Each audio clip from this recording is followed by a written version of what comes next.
of them, and all of them have playoff implications. And let's start with the game that could make history tonight.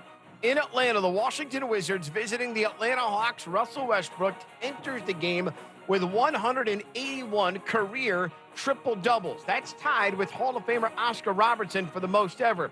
It's a no-brainer. Russ is going to get the record. The question is when. And the question is when he's done playing, by how many does he lead? Russell Westbrook tonight, 8 points, 2 boards, 2 assists. Under 2 minutes to play in the opening quarter. It's Atlanta by 2, 30-28. Here's how this shakes out in the standings, he tried to say. Atlanta starts tonight tied with Miami for the 5th spot. Washington is in the 9th position. Half game up on Indiana, but Washington has won the season series, so they have that tiebreaker. Indiana tonight is in Cleveland. Pacers trail by 2 to the Cavs in the opening quarter, 27-25.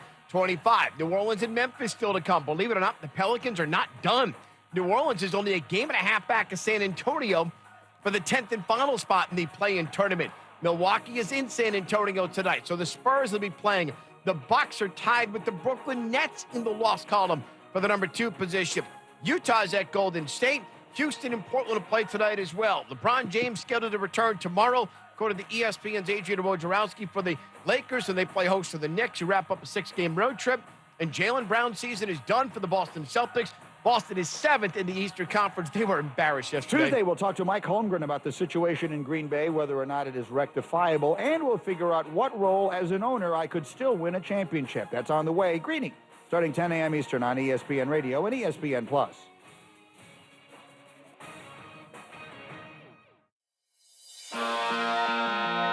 Isn't this a sports show? 1999, Mike Maslowski, Yep, who I believe Linebacker. came to the aforementioned high school that I played football at. Yes. One day, randomly, I don't know. Went on to star in Monsters, Inc. Almost entirely. I broke Josh. I can't do this radio show anymore. This is Almost Entirely Sports with Joshua Brisco. I simply can't. These are hostile work conditions. I can't be forced to work like this. I can't be forced to work like this.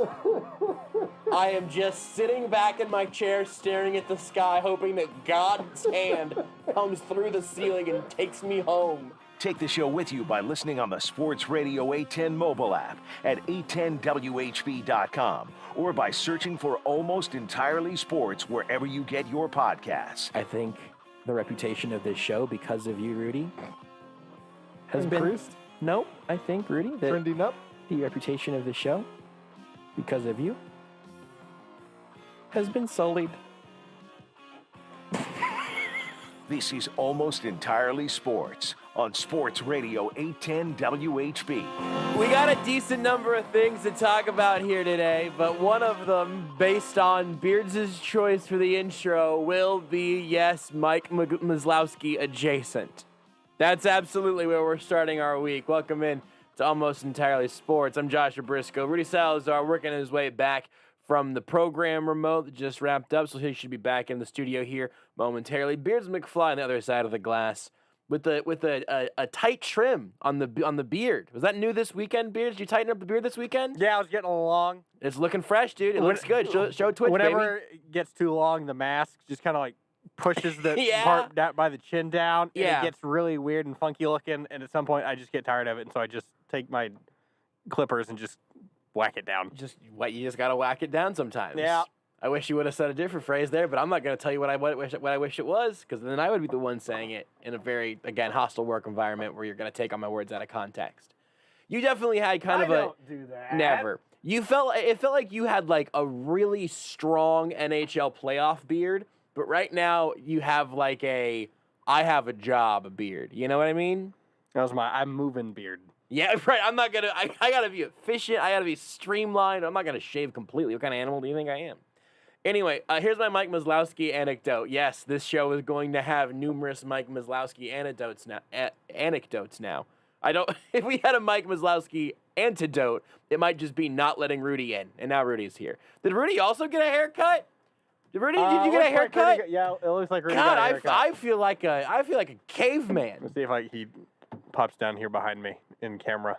You can see whenever he gets in here. Real low. Yeah, Rudy's got a haircut. It's looking fresh. Beard's got his beard trimmed up. It's looking good. The only thing I've shaved this weekend was using Manscaped. Use promo code ALMOST for 20% off and free shipping at manscaped.com. They're really just advertising. They're sort of sponsoring our podcast more exclusively, but it was a pretty good joke. So I took it, and that's true. The code works. Promo code ALMOST.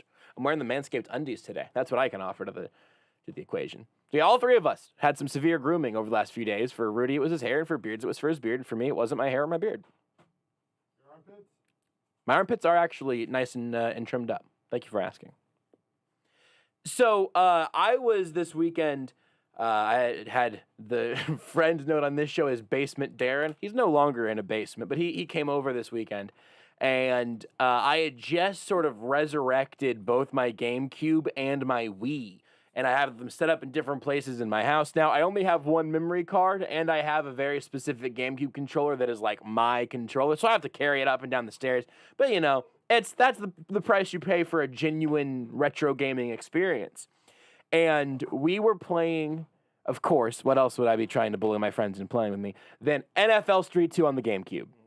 All time, it will always, I can say this with some amount of confidence, NFL Street 2 on the GameCube is for me always going to be on my video game Mount Rushmore. It was first. It's George Washington on my personal Mount Rushmore.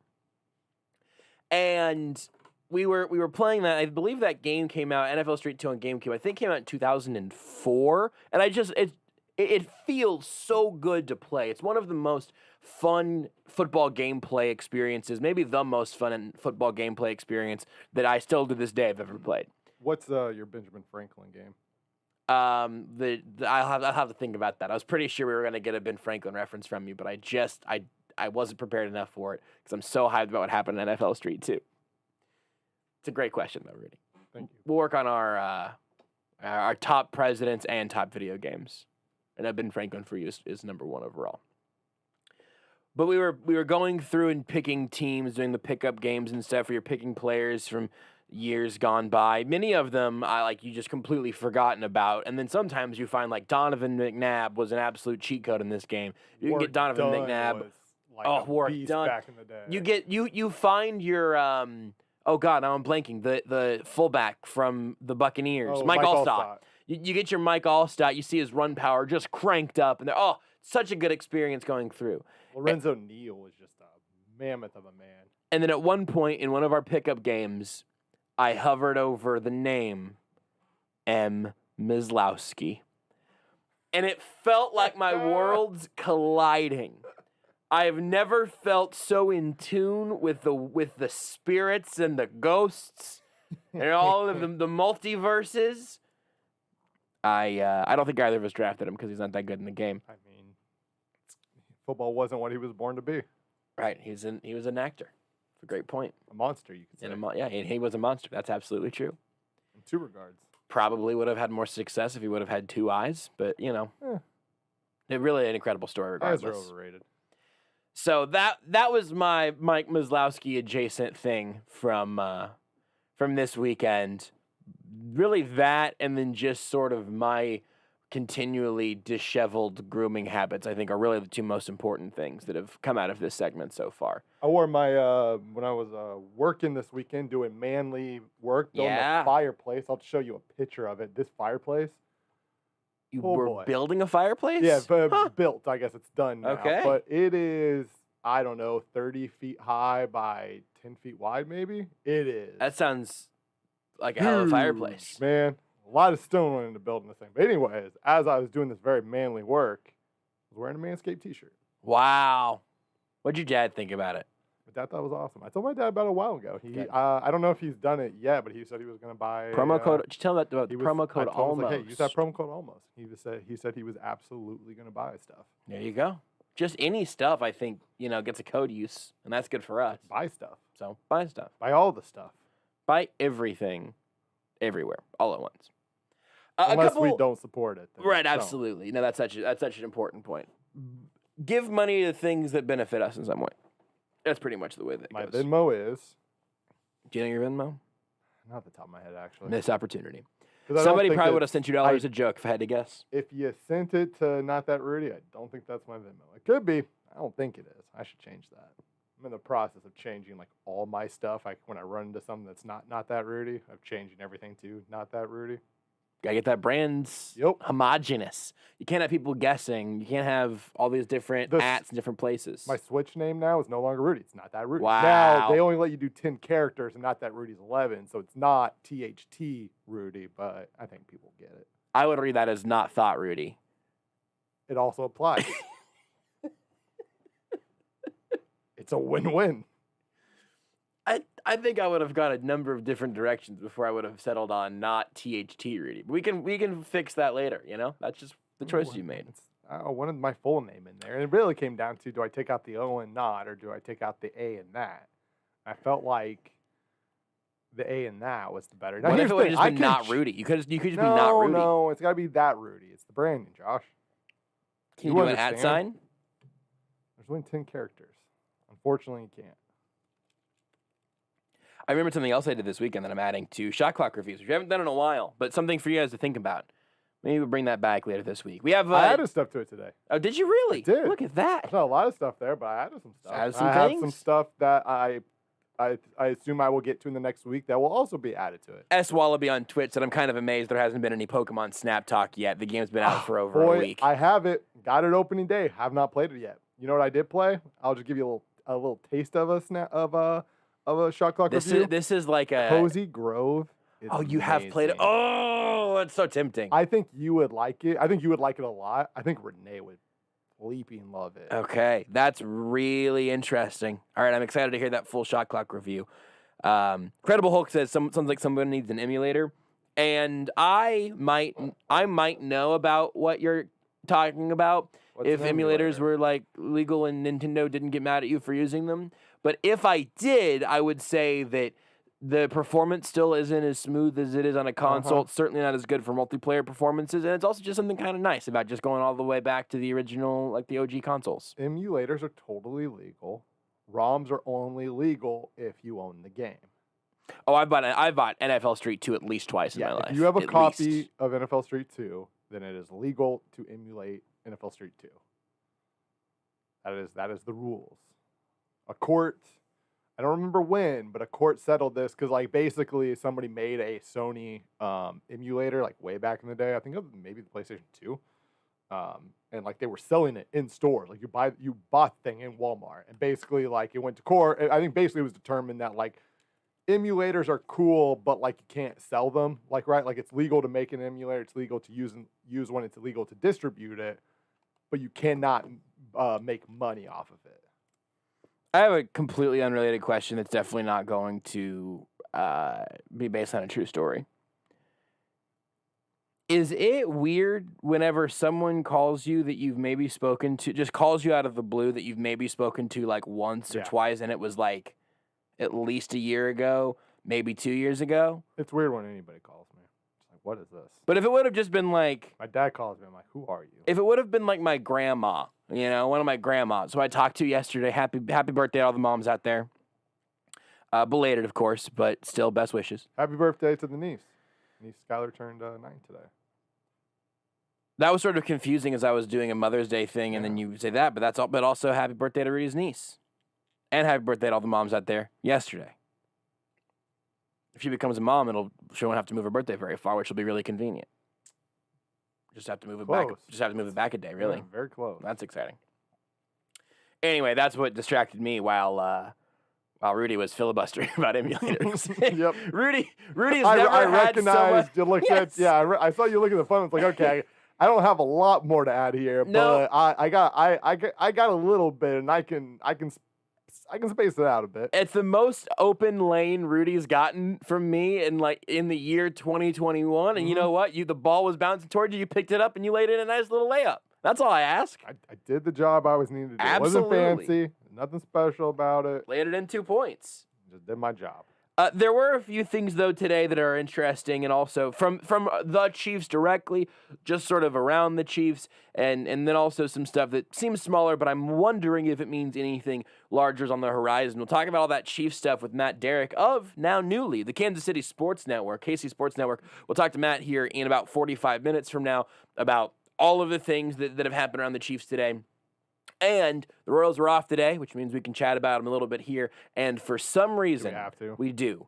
For some reason, Alec sure? Lewis has allowed me to bully him into spending part of his off day talking to us. We'll talk to Alec Lewis of The Athletic here at 9 o'clock tonight. You think he really wants to right now? No, I really don't. I texted him legitimately like, hey, totally fine if you've got other plans for your off day.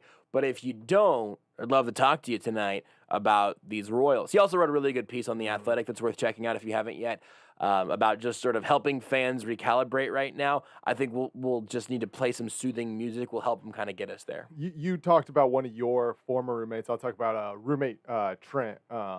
He responsibly, of course, but he's had money in a totally legal sports gambling account in Iowa, and he just keeps placing bets on the Royals.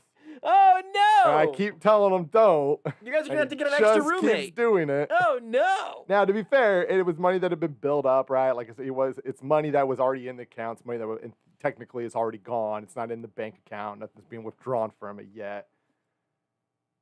But man, I just keep telling him stop. Just now. I was like, now he's like, now I'm never. I was like, well, actually, they're playing the Tigers. This might be the time to do it. Like, they're probably gonna win one of those games. Which one? I don't know. One of them. Do you guys want to be in a selfie that I can text to Nate Bucati right now? Yeah, sure. He'll be very confused. Of course. Well, I don't think he'll be confused because he's listening right now. But everyone else is going to Shouts be to very Nate. confused. One of our biggest fans, I would actually say. Yeah, top 5 for sure. Yeah. Not, I would say not physically, Nate, of course. Nate definitely. I would say out of the host here, I imagine he listens to us the most. So shouts to Nate. I just And think also he's Nate, the only one who is willing to go to say out therapy. loud that he's listening That's to the show. Good point. Yeah, I think everyone else just knows that as soon as they reveal anything that they've ever listened to the show, then their whole life is going to change for the worse. Yeah. You think Nate knows anything about emulators? I think he's listening for. My guess is he's trying to figure out what an NFT and Dogecoin are. We can help with that. Yeah. Not well, but like a little bit. Dogecoin took a dive. Your roommate's lost all of his money gambling on the Royals, and you're losing all of your money betting on a fictional coin. We were with going a to the moon. meme. We were going to the moon, and here's the thing: sometimes we go to the moon, sometimes your ship blows up, but eventually you get there. Ship blows the up. P. It happens. History's shown us this. Sometimes this can happen, but you know what? Next time we launch to space, we'll probably get there. There's a chance. Keep shooting up rockets. We'll get there eventually. That quote is engraved into the walkway at NASA. We might get there. Yeah, sure. Yeah, sure. Some ships are gonna blow up. Ships. But you know, we're gonna get there eventually. People were talking about how Doge could really blow up. Obviously, Saturday night with Elon Musk hosting SNL. And Yeah. I did not watch it. I went to bed, woke up assuming Doge would be all right. And Yeah. nope. It was not all right. I've still made money on it technically. I'm up like 30 bucks. Also, one other thing here, and we're going to have to just take a break, and then I'll talk about the Chiefs thing. Sometimes this show just needs a segment to get going, you know? And I think that sometimes the first segment is Josh's audiobook adventure, where I'm just reading, along with all my topics, and I'm just firing off spicy takes. For sure. And sometimes this first segment is us for 25 effing minutes, just yanking that thing on the lawnmower, just and it never fully actually starts. That's been this segment. We'll get there. Rudy and I Like both. the rocket ships. We'll get there. Rudy and I both have Maybe. a relatively tremendous Eventually. number of Top Shot packs. Oh, boy, I'm I got a lot. enunciating all those things well because it feels like there's also a couple landmines in there somewhere. We have a truly ridiculous number of Top Shot packs, but you just got one of the $200 packs tonight, right? 149, yes.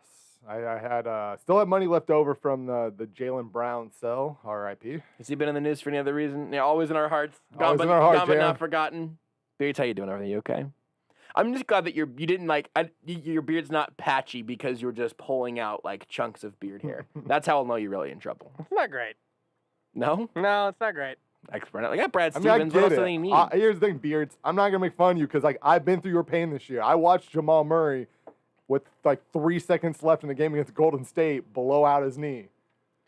And I feel your pain, man. And It I'm a hurts. Suns fan, a fan of a team that's been pretty healthy this year, who's going to be the 2 seed, get the 7 seed Lakers, and this is all going to end much faster than it was supposed to.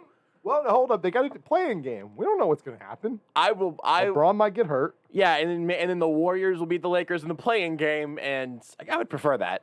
I mean, I would definitely prefer that. Yeah. So we'll see. It still would scare me a little bit. For sure. I don't really want Steph Understandable. Curry being the thing between my hopes and dreams and I, but such is life. But we have, I think, 8 or 9 Top Shot packs between Rudy and I. I have 5. I think I have 3 or 4. I have 4 and we have 2 coming. I think next week. Yeah, that we so reserved. Yeah, we will open those, I think, Thursday in all likelihood. We have a very special guest tomorrow joining us in addition to Seth Kaiser. This show has been pretty well planned out this week. We got the sporting game on Wednesday, so I've kind of been... Oh, I forgot about sporting. Yeah, Nice. I've been shuffling Heck of a around win puzzle last pieces. night. I don't know if you watched it. They were down 1-0, red card in like the... Or starting around, if I believe it was around the 75th minute, essentially. Sporting went on, scored 2 goals, 1-2-1. Matt Beasler, very touching moment as well. I do have Beasler in the Google Doc. We may talk about that aspect of it later on because I actually thought that was really interesting. Yeah, Very, it was really cool. And also very, very unique in terms of like a statement to your former fan base. Really interesting. Something we'll get to at some point. But this show, there are 2 rules. Chiefs come first is the first rule, and the second rule is we come first. Yes. And they're in that And order. the third rule is there are no rules. That's right. 4th rule is we don't talk about AES. It's like Fight Club. You don't talk about it. I do wish more people would talk about AES, if I'm being honest. That's the one thing from Fight Club, that we took a lot of things just straight from the pages of Fight Club, It's why we always have just sort of various facial wounds every show. I was bleeding again today. I grabbed one of our tables. Apparently there was a nail in it, and my finger went into a nail. Thank God I got that tetanus shot. I only have partial feeling in one of my toes. I noticed blood on my card. I just thought I joked around oh, it's blood on my card, not thinking it was actually blood. Then all of a sudden I took a close look. Oh, that's blood. Then I looked at my hand oh, I'm bleeding. All right, Beards, I'm gonna pull that starter cord one more time with a lawnmower. Why do you only feel one of your toes partially? I don't know. Is the answer? Oh no, that's the worst. That was from moving the other day, I guess. Okay. I didn't think I did anything to it, and then just later that day I was like, this feels weird. I can't really feel that, and that was Wednesday. Which toe is it? So I think it's my index toe on my left foot. Beers, I know it's wrong. Because I've index. suffered Is it your middle toe? No. I've suffered the same Next thing to the big toe. before. Well, you're in the index thing. That would be your pointer toe, I think, because you're in this. I'm reality. counting the big toe as the thumb in this Right. equation. Yeah. Right. So your index toe. Yeah. This is the one next to your pinky. Your No. pointer. Yeah, your pointer That's the is index. the one next to your thumb. I always still the called index. that pointer also. yeah. Same thing. No, Pointer, no. index. Yeah. Yeah. I don't know about that. Hey, leave the what's camera on the Rudy one for a next to the- second, Beards. what's the one next- Which finger's this Oh. one? You can flip it back to me now. Okay. It's just a big thumbs No, up. yeah, that's all I I'm think it doing. is both pointer and index because this is obviously your ring finger. Because I was like, wait, what do you call the ring finger? Duh. Ring finger, pinky Yeah. finger, Thumb. middle finger, index finger / pointer finger, thumb. Yes. Yeah. Yeah. I thought it checks out. What happened here? I don't know. Anyways, Beers, I know what's wrong with you. I've had this happen many times in my life. You're getting old. This is just what getting old is, Beards. Things just start hurting. You stop losing feeling in parts of your body. You're getting old, Beards. Pretty soon you're gonna have some gray in the beard. We're gonna call you Gray Beers McFly. Whenever beard starts getting a little, not really salt and pepper, but like salt and paprika beard, that's gonna be hard. That's gonna be a challenge for me. Gray Beers McFly sounds like a Game of Thrones character. That's true. Yeah. It very much does. That's- That's just a video game character. That's Yes. absolutely true. Yeah, great. He's Gray gonna change Beers his name in McFly has Stellaris. a sword Yeah. and a shield, and he rides he takes his shield to hills and rides down it like a skateboard essentially. I like that. Yeah. Yeah, he's still kind of rad. Yeah, that's still, why definitely he's still that's rad. the 'cause McFly. That's yes, Graybeard McFly. but you respect him because of the gray beard.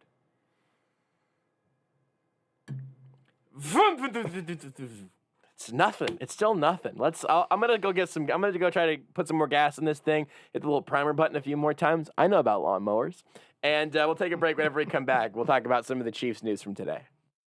Want more Almost Entirely Sports? Watch the show live on the Sports Radio 810 Facebook page.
This is Almost Entirely Sports with Joshua Brisco This whole segment has been kind of the first quarter of Chiefs-Texans. on Sports Radio 810 WHB. All right, they got the lawnmower started over the course of the break, so I want to talk about a few of the Chiefs things that we'll get into more detail with whenever we talk to Matt Derrick of KC Sports Network coming up here in about half an hour. The biggest piece of news in terms of the NFL around the Chiefs, at least today. We might talk about Tim Tebow later. We'll see. I'm not making any promises. I'm not making any promises. Future Chiefs second tight end. He's definitely not going to affect the Chiefs in any meaningful way. That I feel. Two. Just pretty wait good until about it's a that. trick play and he throws the ball. Just wait. I mean, it's funny that a former quarterback, my first thought was that the worst thing they could have him do would be to do a trick play where he's asked to throw the football. But the biggest news, sort of Chiefs adjacent today, is from the Eric Fisher front. He signs a 1-year, $9.4 million deal with the Colts. And there are a couple of reports so far about how the Colts feel about his rehab and everything. Ian Rappaport tweeted that they're comfortable with his rehab and all of that, right? So a couple quick off-the-top things. One, some people have been asking about Mitchell Schwartz. I'm going to talk about him in a second.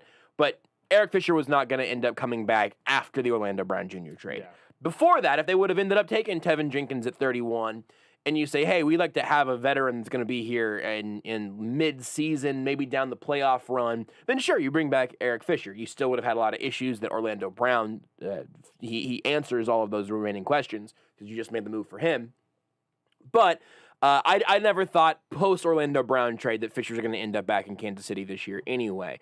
So that's one thing. Two, good for Eric Fisher getting nearly $10 million while his Achilles is still not in football shape at all. And I don't even know what stage of the rehab he's on. But good for Eric Fisher for getting, again, nearly $10 million here. I'm happy to see that. Just anybody for gets him. the bag. That's true. Especially like Eric Fisher was always a good dude, good football player here. And Very especially underrated. Like, yeah, go get your money, man. Especially in this sort of strange situation, I could have seen him not signing until pretty significantly later, which I imagine it's kind of an interesting little micro part of this. If we were doing Indianapolis sports radio right now, I'd get much farther into the idea of why now. Did you think that his cost would be significantly higher later on? Did you want to know you had him locked in? What do the Colts believe the timeline for getting Fisher back is going to be? Why not wait until he is even closer to being healthier, maybe mid-season, and then you make that move? Why are you're going to pay him for weeks of football that he won't be playing in? Could you have signed him later on? Or would he have maybe had more options? Let's say somebody else's left tackle goes down. God forbid something happens to Orlando Brown Jr., right? But really around the league, maybe he could have been in higher demand. Maybe he could have had more leverage later on. The Colts just said, hey, with Chris Ballard there as the GM, who is has been a part of the Chiefs staff, was a part of the Chiefs staff for many, many years. So we know you, we know your play, we know how you're gonna be a part of the locker room, whatever. The only question is the medical one. And obviously medical relates to on-field production all the time, but we're comfortable enough for this read. It's not like some super weird medical anomaly. It's an Achilles. We think you're going to be good to go. We'll ask you to play midseason and down hopefully a playoff stretch. Good for Fisher for getting the money. It seemed like a good fit. I don't know what the Colts' plan is in the interim, which is, again, probably the more interesting part in terms of the football aspect, but just sort of little nugget of news for the Fisher thing today. The Mitchell Schwartz questions have only gotten more traction, at least in my mentions. People were tweeting about it, literally the day that both of those dudes got cut. Everyone was sort of talking about, hey, well, what if they bring them back at some point? So also, he tweeted out a video today of him doing like a 3-inch, maybe less, like a 2-inch box jump, and saying he was like back to half of his personal best or something, which I thought was pretty funny. And he's just going through more rehab. He tweeted a while ago about finally being able to like tie his shoelaces again, right? Because he had back surgery. Like, that's no joke. And so I have to say some of this stuff without knowing necessarily where his rehab is actually at right now, what his timeline is. I just don't know the answer there. I love Mitchell Schwartz. It made me very sad that they released him. And he's an excellent football player. With the way the Chiefs have structured their offensive line, I don't know that it makes a ton of sense to end up bringing him back, let's say, at a deal that looks sort of like Eric Fisher's. Because I really think, and if I'm wrong on this, then everything gets sort of knocked off by a Jenga block, so I guess you can take this with a grain of salt. I have not talked to a single person who I expect to really know their stuff who doesn't think that Lucas Niang is going to be this team's right tackle as soon as he can play. Like, that's the goal for the Chiefs, which makes sense. You have a starting right tackle on a rookie contract, a third-round rookie contract. That helps you offset whatever you're going to have to eventually play Orlando Brown Jr. It's going to offset what you have to pay Frank Clark this year, Anthony Hitchens this year, guys who may be off the books in the future. That will help now and going forward. And Mike Rimmers played really solid football on the right side of the line last year. He's not Mitchell Schwartz, and you can't put him on an island and just know that it's going to go your way like you could with Mitchell Schwartz. And so if the Chiefs think that there's an upgrade to be had there, I would say the door is cracked open, but it's not wide open like it would have been pre-Orlando Brown trade and trying to figure out who exactly. If they thought Lucas Niang even was their left tackle, it would have seemed wide open to bring him back. But right now, they've got two guys at right tackle, one who we know can play right tackle for this team, and one who is their ideal guy to end up winning that job.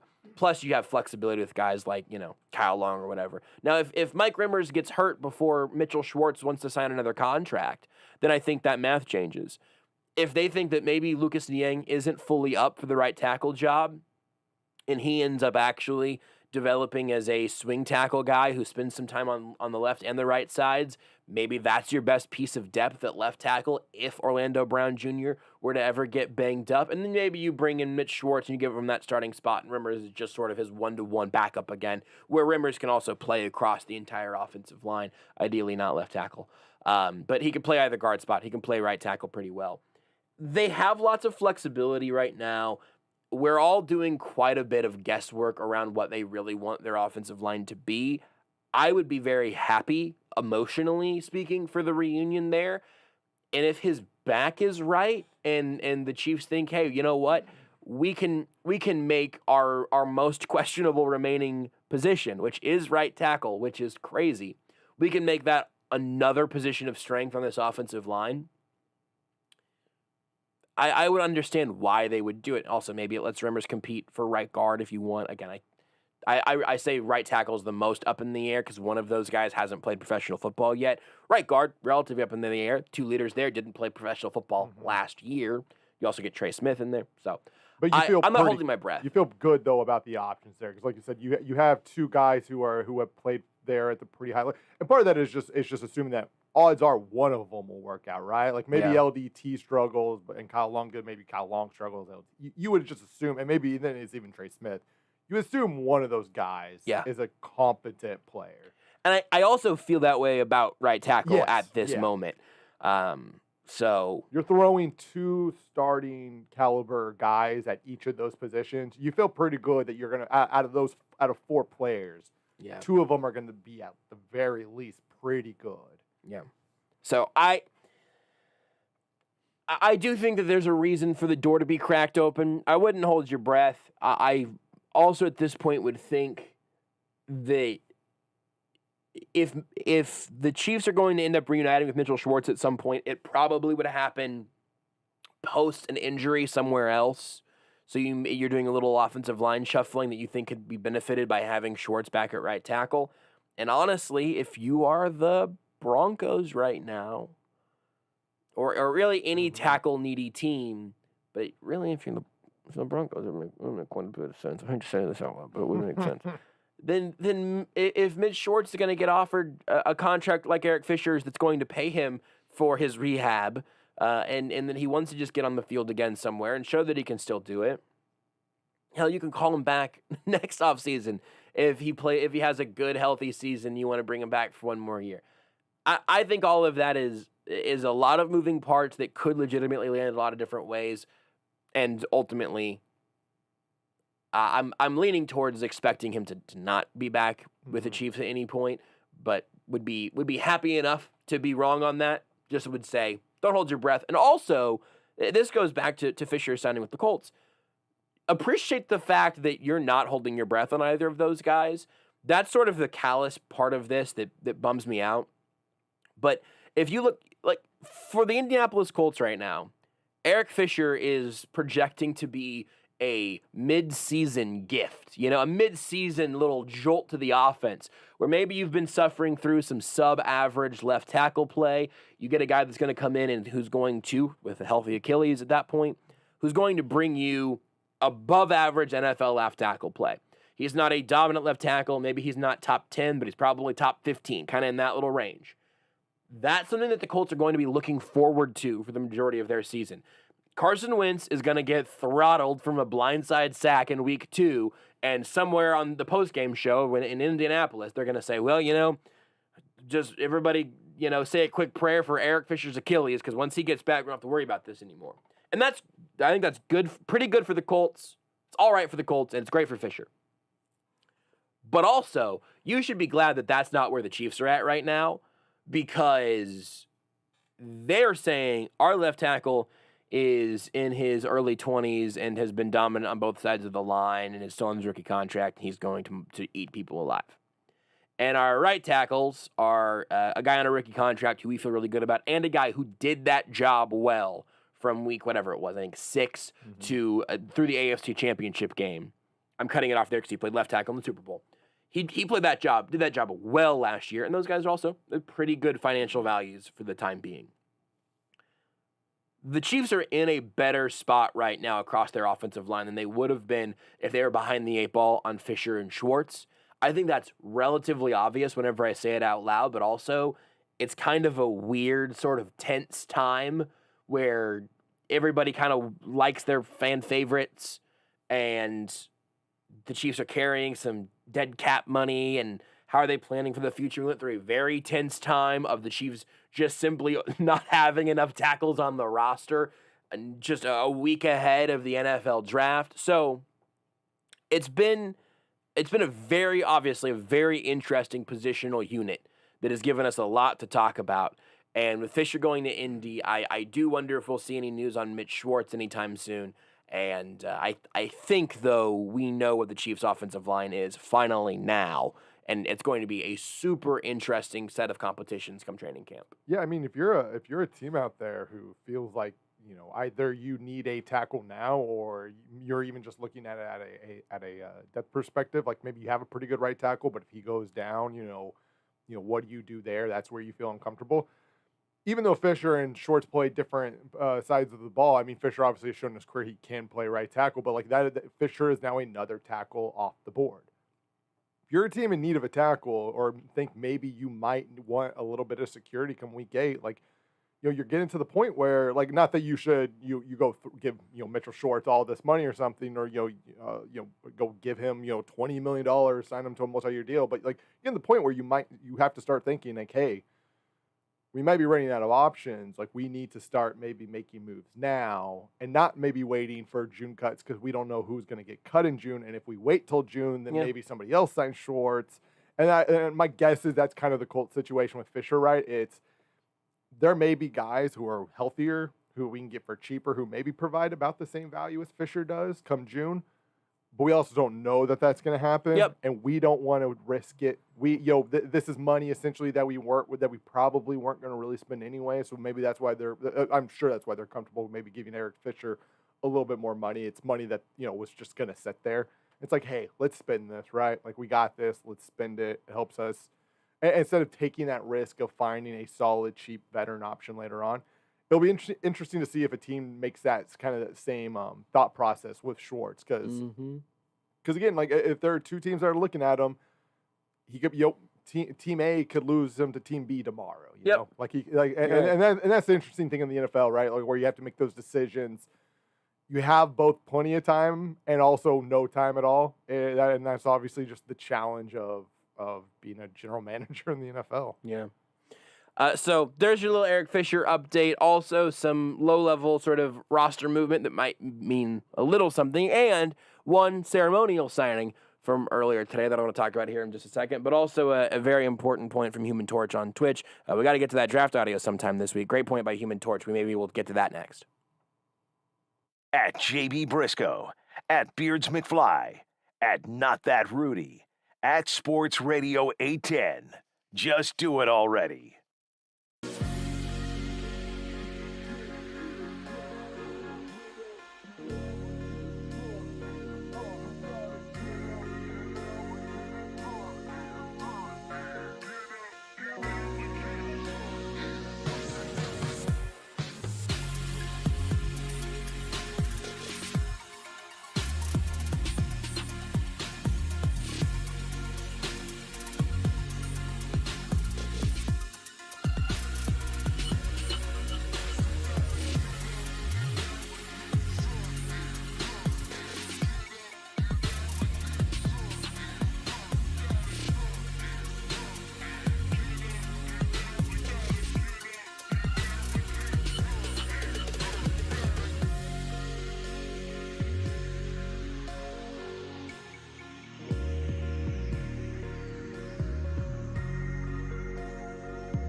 You're listening to Almost Entirely Sports I hate Nick Bolton, and I hate him because he's a Missouri Tiger. with Joshua Brisco. I hate Nick Bolton. On Sports Radio 810 WHB. That liner has gotten maybe the most like straight out of the gate use yeah. of any liner maybe ever.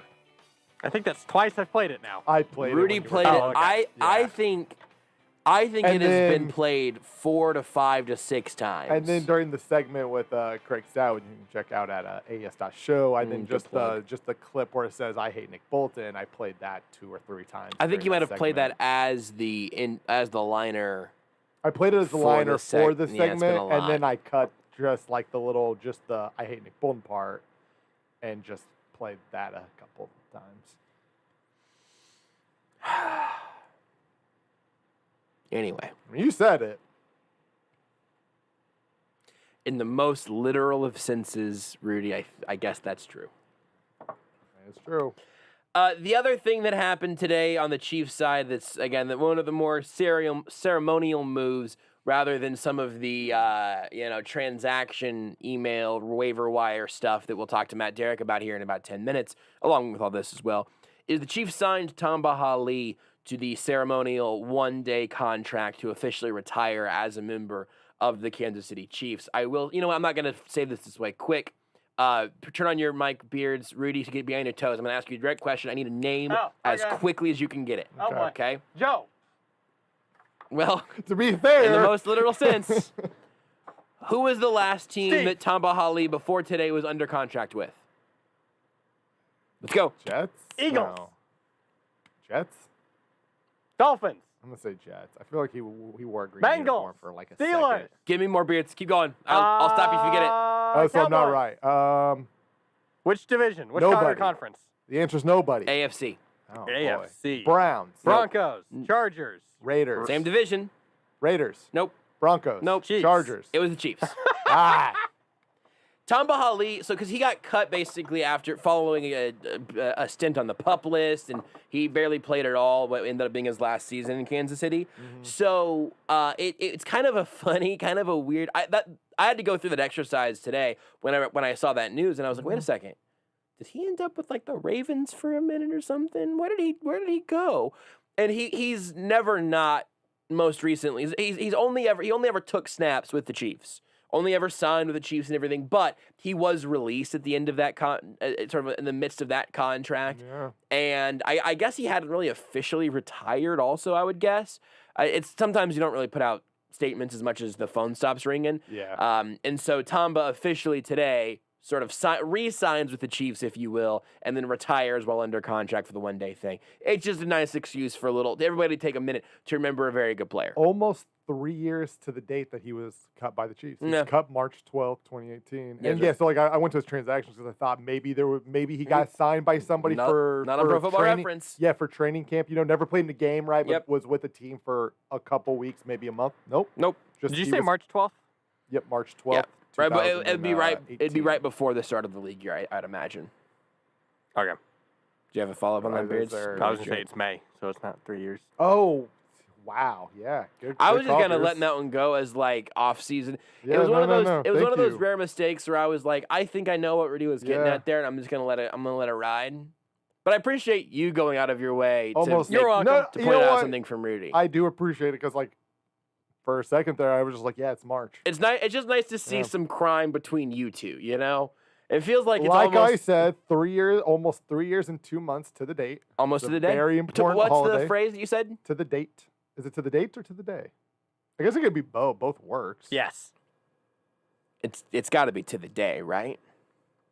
No, not necessarily. I think it's I- to the day. I think it's also to the date. I don't think I've ever heard anyone the say date, to yeah. the date. To.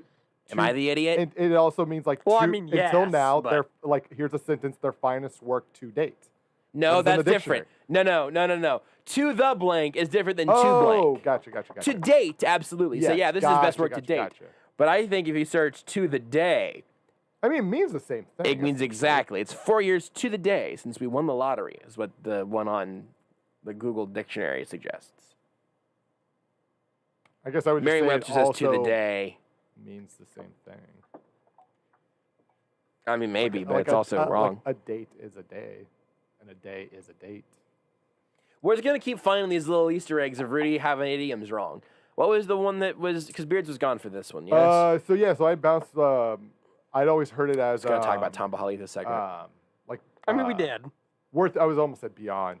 Worth your. I always heard it as worth your while. Like that was what With it was a D. always. Yeah. W-I-L-D, worth your wild. Like that's how it was always told to me. That's totally wild to me. As in, like worth your wild, like your wildest imagination. So, really quick thing on Tamba. One is I just didn't have this information readily available. I would have probably guessed it eventually, but he is the second leading sacker in Chiefs history as a member of the Chiefs. Derrick Thomas obviously won. Yep. He's ahead of Neil Smith. He's ahead of Justin Houston. Chris Jones is the Chiefs' leading active sacker, obviously, who's probably going to surpass Art Still, Jared Allen, and Eric Hicks probably this upcoming year. Just a couple sacks away from those guys, moving up the ladder there. But man, Tamba Hali was fun. He was just a beautifully like belligerent force as a pass rusher, especially in that 3-year window or so of his real true prime. It was an absolute joy to watch. I'm curious if you, because I feel like this was something I always felt. I think a lot of Chiefs fans also felt this. I feel like there was not a player in NFL history who was held more, who didn't get called The for chokehold. like right. He was just the always. chokehold. It seemed like he was just always being held. Yeah. and he would just like never get the call. Where I'd be like, man, and part of that may have been because like I don't know how if he was necessarily ever viewed as an elite pass rusher in the NFL. I'm like other elite pass rushers are getting this call. I'm like, just give the man some respect. Yeah, I think maybe for me the lasting image of him was I think it was against the Colts where there's just blood everywhere. They got the visor, so it's just he just looks like a bleeding robot in that picture. The second place might be him with his arms up to like try to bat Just down like the pass, being held by his neck, just literally being in a hook chokehold arms out, trying to get the call and about the pass or whatever. Yeah. But man, I mean, he's just like he had a genuinely beautiful pass rush and a series of pass rush moves. Who could do all sorts of different things. Very technical, and just like every step was as efficient as it could be. And also physical. Like this is probably, I mean, this is going to be the right sort of range of players as these guys start to retire and everything, where I'm going to be the biggest possible homer or whatever. But he always felt to me like one of those guys also that if he would have been on more successful teams, For sure. would have been viewed more highly. Yeah. And as a more dominant force, which I really think he was. I think that's 100% fair and true, because and we can argue whether or not for some players, like I think for quarterbacks it's fair. We can argue if it's not for others because they have such lesser impact than the quarterback does. But like that's just the reality of the situation. Like Tamba Hali was on some very bad Chiefs teams, and if he was on these Chiefs teams, he's viewed as like Tyrann Mathieu is. His best years, statistically speaking, at least, just, quick math, were 2010 through 2015. Yep. And as his era was sort of pointing down a little bit, the Chiefs' era was pointing up, and his very best years, there's an argument to be made that, I mean, his 3 best years were the 3 years leading up to the change of leadership and the new quarterback and all that stuff. Because in 2010, 11, and 12, he had 14.5, 12, and 9 sacks. He had 11 in 2013, which, kind of a bit of a rejuvenation around that corner. But truly an excellent pass rusher. We'll talk to Matt Derrick about that and a bunch more Chief stuff next. You're listening to Almost Entirely Sports with Joshua Brisco on Sports Radio 810 WHB.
But we're keeping an eye on potential history tonight in Atlanta. It will happen someday. Doesn't happen tonight.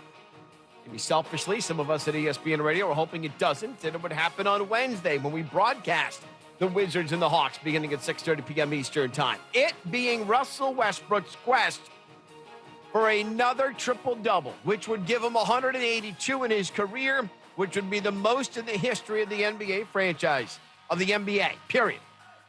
Right now, with 4:48 to go in the third quarter, Russell Westbrook, 17 points, 11 assists, 3 rebounds away, 7 rebounds total, 17, 11, and 7 for Russ. Atlanta is leading Washington 84-73. The Hawks start the night in the 5th position, tied with Miami for the 5th spot in the NBA's Eastern Conference. Washington is 9th. Half game up on Indiana. Indiana is trailing in Cleveland right now, 65-62 in the third. Like I said, we'll have Washington and Atlanta exclusively on ESPN Radio beginning on Wednesday night, 6:30 p.m. Eastern Time. New Orleans is a game and a half back of San Antonio for the 10th spot. Spurs are at home against Milwaukee. San Antonio by 2. Bucks are tied with the Brooklyn Nets in the loss column for the 2nd position. New Orleans is losing by 11 in Memphis. Utah and Golden State will play later tonight. So too will Houston and Portland. Tomorrow night, it's Miami and Boston. Jaylen Brown's season, however, is done for the Celtics. He suffered a torn ligament in his wrist. He will have surgery later this week. Boston is 7th. We're back on Tuesday, and Aaron Rodgers is looking for a new home. So we'll tell you if he can take the Broncos from worst to first in the AFC West. Tuesday morning on Keyshawn, J. Will, and Zubin on ESPN Radio.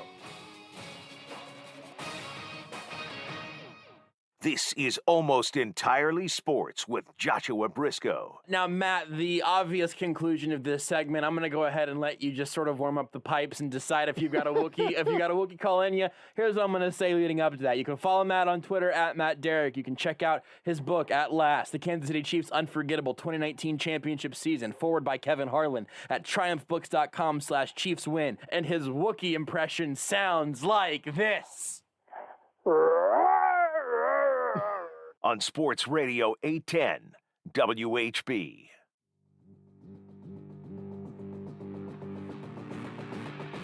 I like to think that BJ Kissel and company heard that radio segment, heard that Wookiee call, and said, our Avengers will not be complete That's our guy. unless we can get that particular set of freaking pipes on the team. It's Matt Derrick, and now a part of the KC Sports Network. We talked to Craig Stout last week about that a little bit, a member of the same network, and we might have somebody maybe it's coming up soon that maybe is also from a similar crew, but I'm not going to say yet. BJ? What? BJ? No. Oh. No, he's full-throated refusals every time. That's Every time I fair. try to interact with him, talk to him in public, in That's private, he just shuts me down and tells me to go to hell. So Matt, I guess you and BJ must be on cooler terms than he and I are. He's just a very rude man. I think he was trying to get Izzy the cat first, and then when Izzy turned him down, then came to me. Just really quick, just so everybody, because sometimes Twitter can be a very bad place. BJ is as far as I could tell, very nice man, very smart man, and also Yes, he is, has built a very and good crew. Don't even joke about things like that. I Because, know. yes, people will think you're serious. I and know, you're right. BJ is one of the coolest guys in the world, and I guarantee you, he's never told you to go to HE He might now. I'm afraid there's a decent chance now that my phone's gonna buzz. It's just gonna be the first text I've ever received from BJ, and it just says, "You wanted this. You brought this upon yourself." Now, there's no example of people taking things you say out of context. Like that hasn't happened on this show. Damn it! About you maybe hating a potential Just play it again, Mizzou Beards. player. Just play it again. Like that doesn't exist. Just get me in It's trouble. Not a thing. You garbage It fire. is like this. So I don't know what you're talking about. Honestly, I think everybody knows it's a joke. There it is. Great. At least you played the one that doesn't sound like me. Thanks, Beards.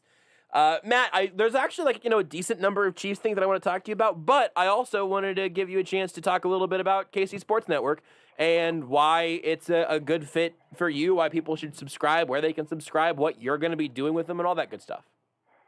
Well, the biggest thing is the people.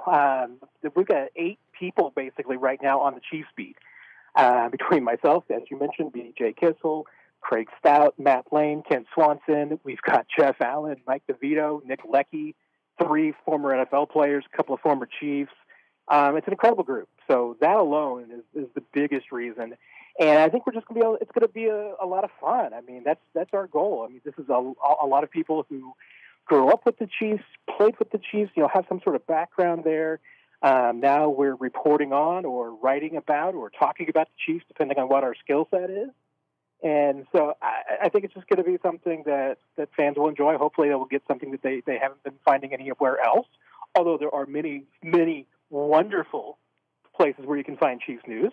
We'll always try to be, a little bit different and everything. Hopefully we can, and people will enjoy it. We'll just, right now, we're just going to throw it against the wall. Let's see what sticks. And if you want to check out the Substack, kcsn.substack.com. I know you've written a little bit in there already, and I imagine that'll be the place for people to get more written stuff from you and sent to their email every day.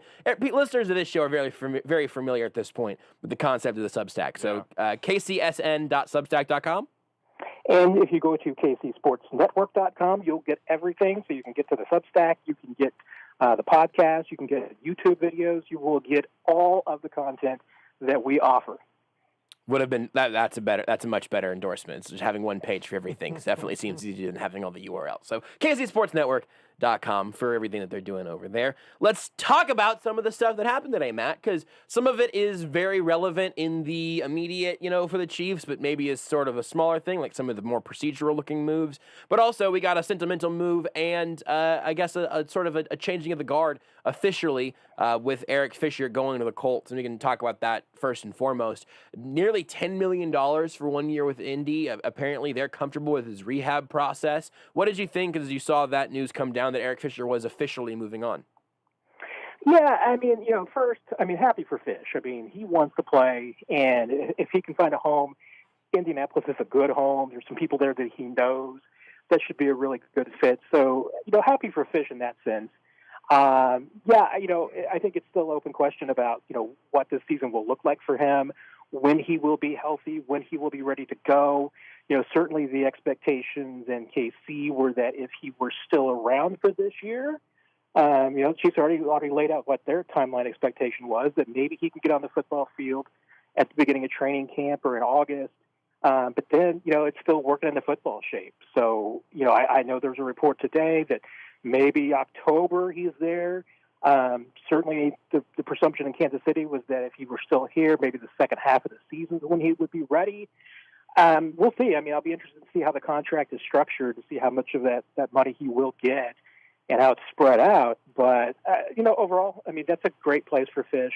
If he's able to play this season, they should be competitive. So I'm happy for him, and hope it works out for everybody. Yeah, agree with you across the board on that. One element of it that I thought was sort of interesting is it also paired with the video Mitch Schwartz tweeted out today of him doing like a 2-inch box jump and saying he was halfway back to his personal record. I thought that made me very happy. But it did have some people asking me and asking others about the idea of what Mitchell Schwartz does next and if that reunion is still on the table.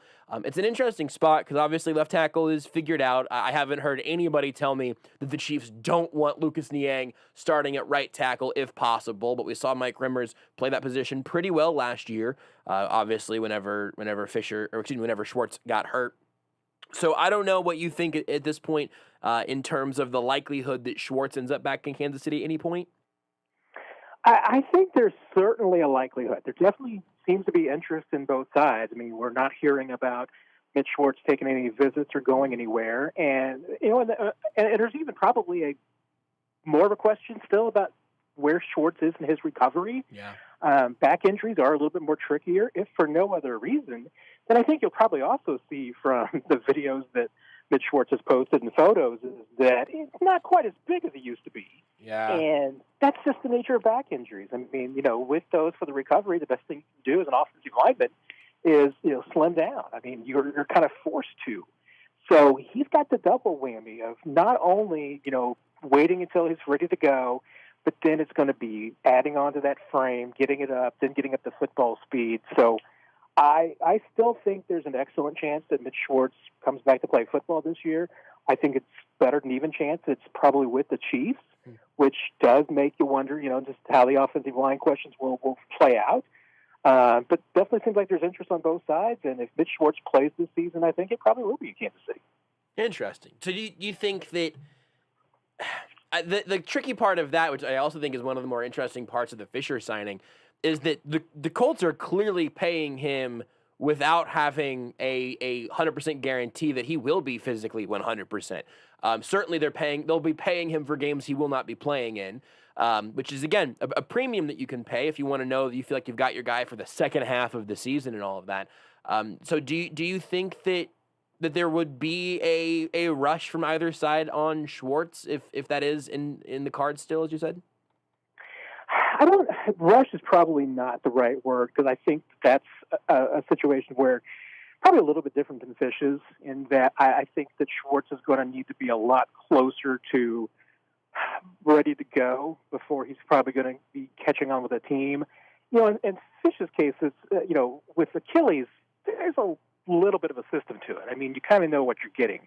With back injuries, you just don't know. I mean, those are what are just so temperamental. And I don't think another team would necessarily, and probably even the Chiefs would not necessarily be at one spot where they're committing a roster spot to a guy who is rehabbing from a back and not knowing when it's going to be there. So I think it's probably going to be a wait and see in Mitch's case. I mean, he hasn't shown any indications of wanting to leave KC.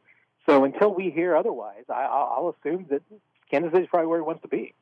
Yeah. The other thing today, then let's talk about Tamba Hali for a second, because he's one of those players. I said this last segment, that I think if he would have been on better teams for the meat of his career, he would have very much have earned a little more sort of national attention and recognition for the work that he did. Because it is hard for me to come up.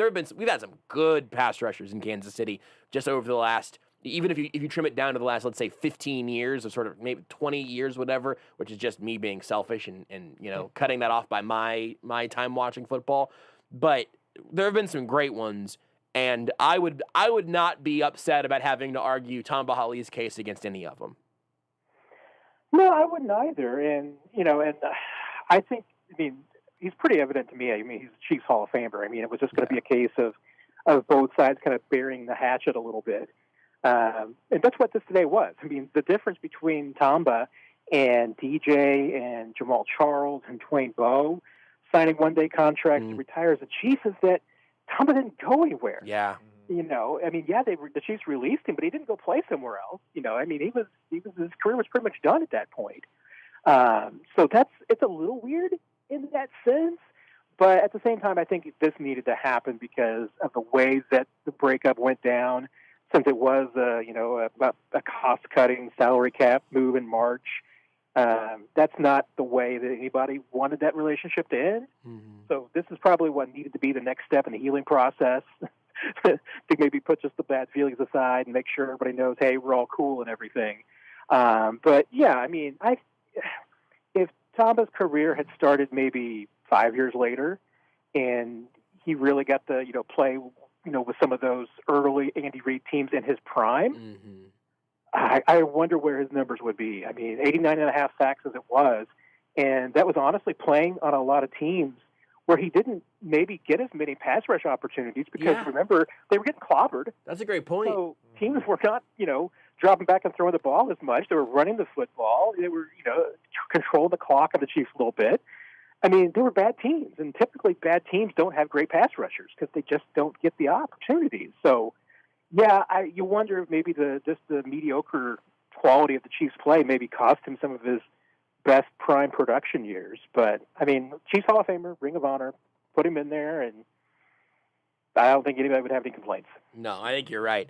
And also, this is a very different existential conversation now, but he also many times was maybe the bright spot on some of those terrible teams where just simply terrible football was being played.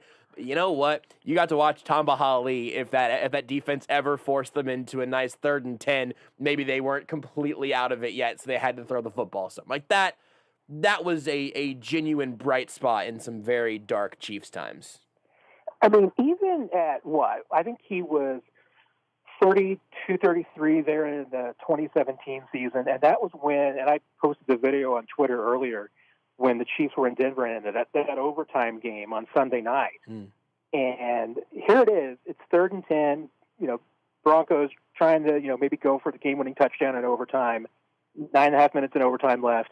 And Tamba Hali just basically musters up whatever juice he has left in that body and takes Russell Okung's soul out of him and drives him back into Trevor Siemian. Knocks down Trevor Siemian. It doesn't lay a finger on him. He just drove Okung straight into the quarterback. I mean, that's something that 25-year-olds in their prime with a bull rush can't do. Yeah. And yet this was, Tamba Hali with not a lot of tread left on the tires, just saying, you know what, there's 9.5 minutes left in overtime. We need this win. We need this game. I'm just taking this guy right to the quarterback and dumping him. I mean, that's just all it was. And, that to me is still one of the most impressive plays that I've ever seen, because how often do you see a defensive end just bull rushing a left tackle into his quarterback to the ground? He turned Russell Okung into a legit one-man blocking sled and ran him right through Trevor Siemian. It's great. It's a great clip. I didn't see that you tweeted this earlier. It's kind of like the reverse blindside clip, where Michael Orr is taking the guy down the field, right. But it's obviously reverse because he's a defensive player. But yeah, it's fun. I mean, when we were talking about left tackle, options for the Chiefs and everything, and Okung's out there on the free agent market, that always stuck in the back of my mind. It's like, you know what? Yeah, you could get Russell Okung, but remember when Tamba Hali took his soul from him? That's fun. Well, I'm glad we got to give the Tamba Hali memory lane a trip. Here's a question that I thought of earlier today and decided was too stupid to tweet, but it's definitely not too stupid to ask you on a radio show. What are the mechanics of a one-day contract? Because the Chiefs made roster moves today, and my guess would be that the retirement immediately follows whatever they're signing. But would there be 15 seconds that person would take up a roster spot?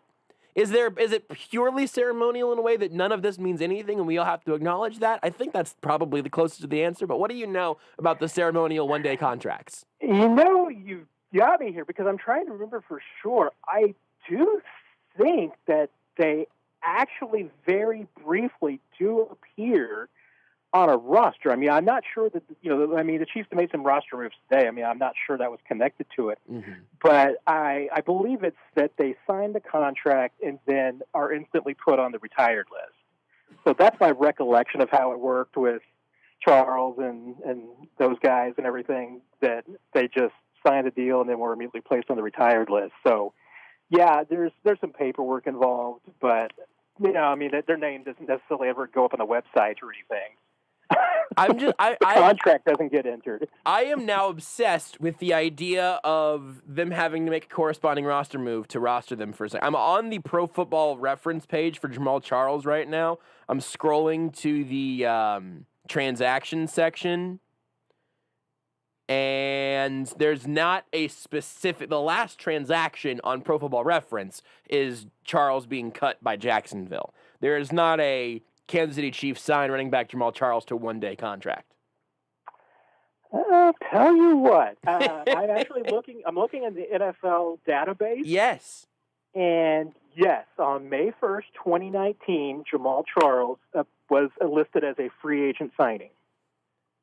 Do they have to be under the roster cutoff at that point? I guess they'd also be fine doing it in this window because the rookies aren't officially on the roster yet, right? Correct. I mean, we're talking about where the Chiefs are, and it's all unofficial because, technically they've got at least 7 or 8 roster spots available, if not more than that, because the undrafted rookies have not officially had their contracts filed. So it's not. Yeah, the moves today were definitely not connected to Tamba, but they definitely go down as free agent signings and then just automatically just after that go on the retirement list.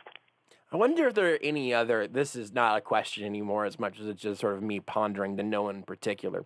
I wonder if there are any other weird little impacts of a move like that. Like, does that do anything for anybody's pension? Do they have to, is there a direct deposit at any point for like 18 cents? Is there a dollar figure on the contract anywhere? I'm curious about something. What if a player signs a one-day contract and then just he's like, hey, I want to live this up, right? Like I want to live out my final day. And then they just like lose track of time and 24 hours goes by. Are they just now a free agent again? They have to do this whole process all over? I think so. Well, and there is some actual impact to these things because, when these guys sign the one-day contract, it is an NFL contract. So it's for a minimum salary of all that.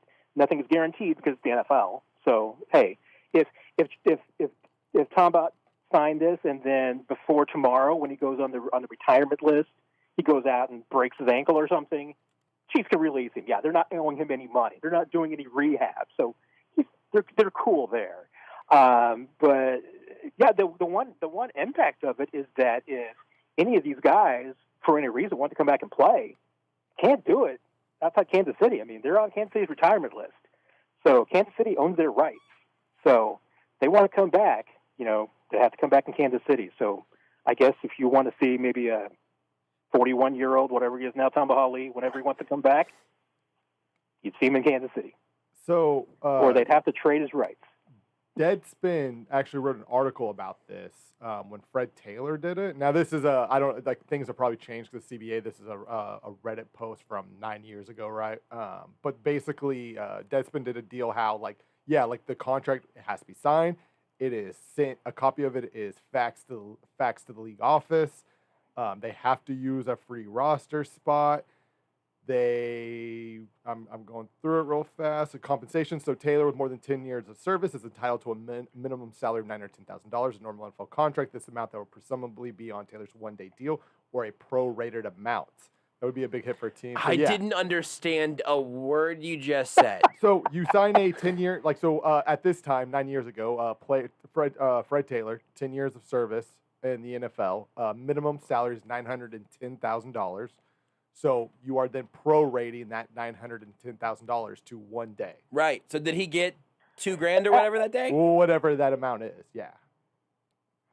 That's a good question because, players are only paid during the regular season. Yeah. So I don't know if they actually do that. Now, what they might get, especially this time of year, because if you're on a roster, you get a per diem.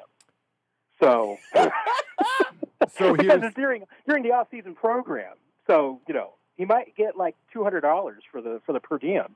So since he is retiring before paychecks are due or games are played, he is basically forfeiting that amount of money. Oh, so you got to do the 1 day contract on the 15th. Now, here's though a funny line in this Deadspin article. This would be a big hit for a team just looking to do right by a loyal player. And thankfully, Jackson it's $200. Every NFL team can just like obviously they don't have to pay, but let's just say they did. Every NFL team could be like, yeah, here's $2,000. And it wouldn't be on the salary cap. That's not a big hit. But yes, since they are retiring, they are forfeiting that money.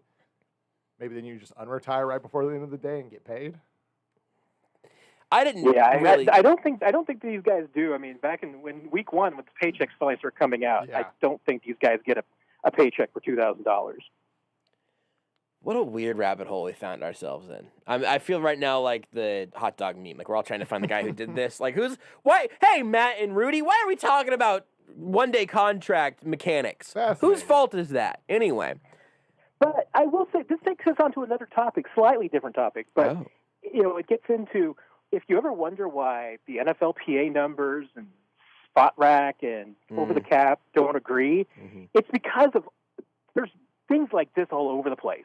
Yeah. I mean, there's, with the undrafted free agents that get signing bonuses, I mean, they do a pretty good job of keeping track of them. But you know what? There could be a undrafted free agent or even a veteran free agent that gets signed and has like a $1,500 signing bonus. Yeah. And nobody bothers to look up the contract and doesn't know that it's in there.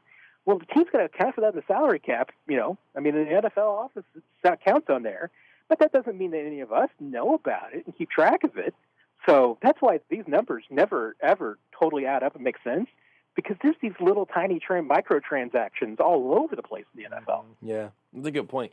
Let me ask you then about a couple, not quite microtransactions, but near them today, where the Chiefs did make 3 little roster moves. If any of them are particularly interesting to you, I think they all got little implications that are kind of interesting. They released Jordan Ta'amu, the quarterback, offensive lineman Brian Witzman, and tight end Sean Culkin, who people may remember that he was going to get his 2021 salary in Bitcoin or have it converted to Bitcoin or whatever. That is the way he's been identified in stories about his release, which is probably kind of a bummer.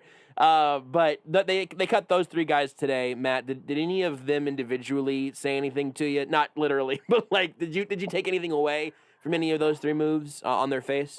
Nothing too major. I mean, Tamu certainly seemed like might be the odd man out because the Chiefs had signed Anthony Gordon, the former Washington State quarterback, earlier in the offseason to a future deal. So he's on the roster. Obviously, they signed the SMU quarterback whose last name I can't pronounce yet. I did this. His first name is Shane. It's Shane Buechele.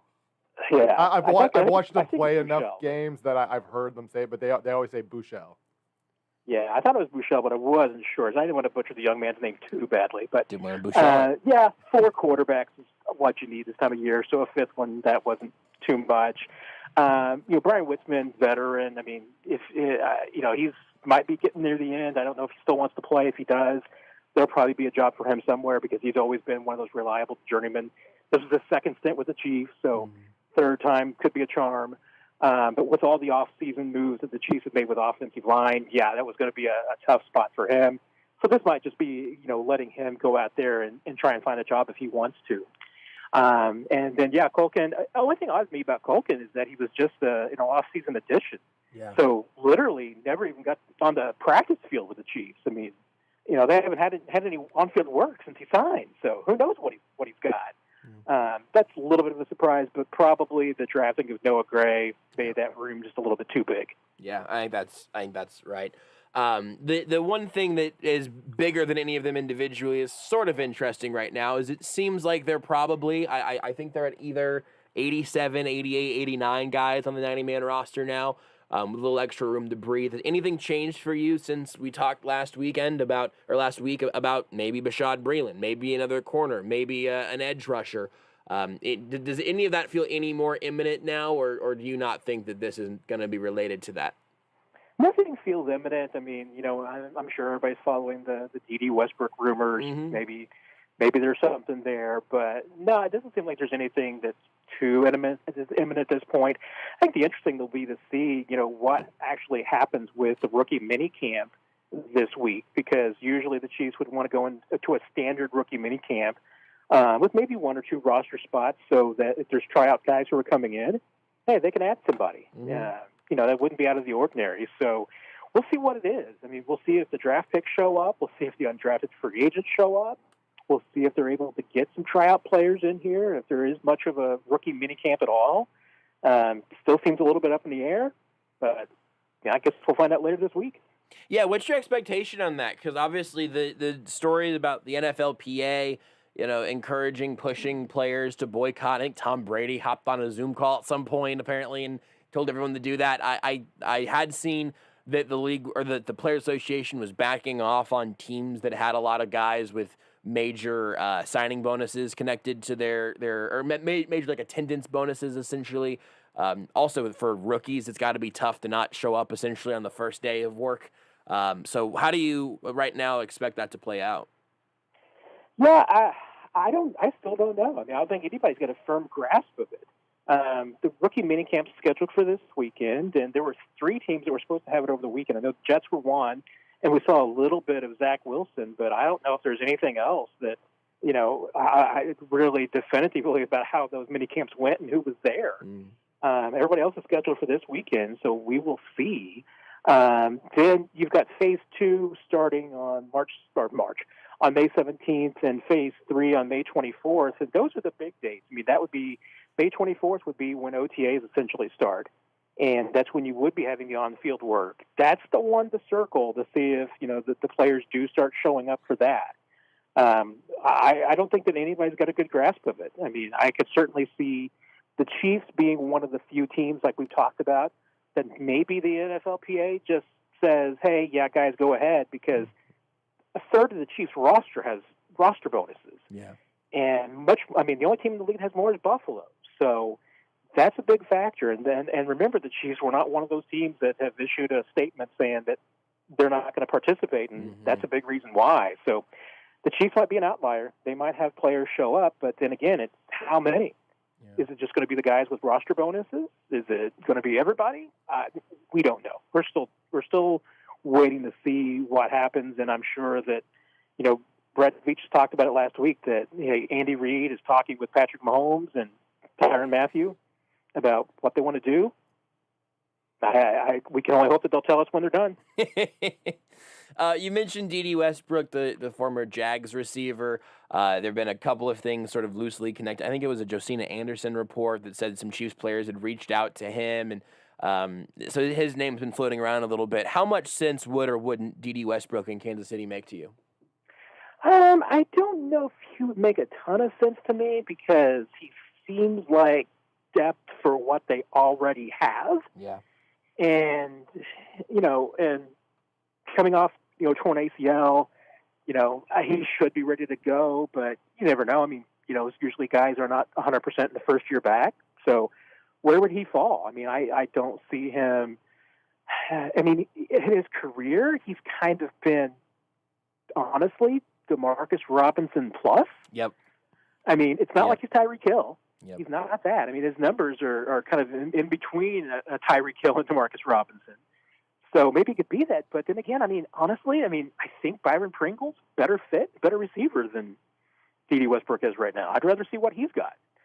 Yeah. I've been hesitant to make the direct DeMarcus Robinson comparison. So now that you did it first, I can say that you compared him to DeMarcus Robinson. And they're different in terms of size. Because D.D.'s really a lightweight receiver. But as far as production goes, I'll absolutely say he's DeMarcus Robinson, maybe 1.4. And if you give me a choice, I guess, as to who I'd rather have on a neutral team, I would take the gamble on D.D. being fully healthy and everything for sure. But I also, the learning curve for this offense seems to be relatively legitimate, and I don't know. I tweeted this earlier. Juju Smith-Schuster would have been this team's immediate number 2 wide receiver. Yeah. I feel like D.D. Westbrook is immediately competing with DeMarcus Robinson for snaps, and I'm not sure if that caliber of player at this point is going to move the needle very much for me. Yeah, I don't think it's exactly what the Chiefs are looking for. It would be depth and competition, but I think that's all. I'm not sure, and not knowing what the health issue is, if he is 100%, you probably are talking about, at this point in his career with the Chiefs, he probably is the number 4 receiver. Yeah, I'm just not. Even with Cornell Powell being the rookie, the new guy, incoming, rookie contract, years of development and everything, I'm intrigued, but I'm not holding my breath. I'm not going to hold my breath on D.D. Westbrook, who's not even in Kansas City as of this moment. So we'll let you go on that note. You can follow Matt on Twitter at MattDerrick, and you can check out KC Sports Network at kcsportsnetwork.com. Do you know what's coming next, Matt? Do you have a sweet tease or anything? We have a Tamba Hali newsletter coming out tomorrow, nice. Where a lot of us will be talking about recollections of Tamba, and I'll be telling a story actually from 2017, the game that when Tamba came his first game back in 2017 after he had been out for half the season, and kind of I think a touching story about Tamba and all that. And then tomorrow night schedule release will be all over that, and we'll have a look at the 90-odd man roster or whatever it is, possibly up tomorrow, but more likely on Wednesday. I'm double checking right now. I'm 95% sure the schedule is on Wednesday night, not tomorrow. It is on Wednesday. I can't. My days are completely off. That's okay. I did the same thing. I was like, wait, it's Tuesday? It's honestly, you being off by a day is so much better than me having to just absolutely have 4 seconds of panic, realizing, wait a second, I've planned for this all wrong. So we're all in good shape. I'll take that. Matt, I have messed up the dates on podcasts in this month 3 separate times because I just don't know what date it is. He thought it was March in the first hour of the show. The first hour of the show, I thought it was March. Yeah. I said March at one point in this Yeah. segment tonight. Yeah. I'm drunk. Clearly I'm drunk. Oh, there we go. It's nice to have a new Matt liner. Look And forward to there's that a new next minor time. for you. Glad I could help out there. Appreciate you, Matt. We'll talk to you again next week. Take care, guys. Thanks a lot. Matt Derrick of KC Sports Network. Follow him on Twitter at Matt Derrick, even though he's drunk. Even though he's That's where you get the good tweets. clearly drunk. Did you know you can listen to Almost Entirely Sports anywhere, anytime? Well, you can. Just search for Almost Entirely Sports wherever you get your podcasts.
This is Almost Entirely Sports with Joshua Brisco. All right, so this show's been weirder than usual. I'm currently just in need of a special teams coordinator. So if you know any thick special teams coordinators, send my way. I'm doing research. On Sports Radio 810 WHB.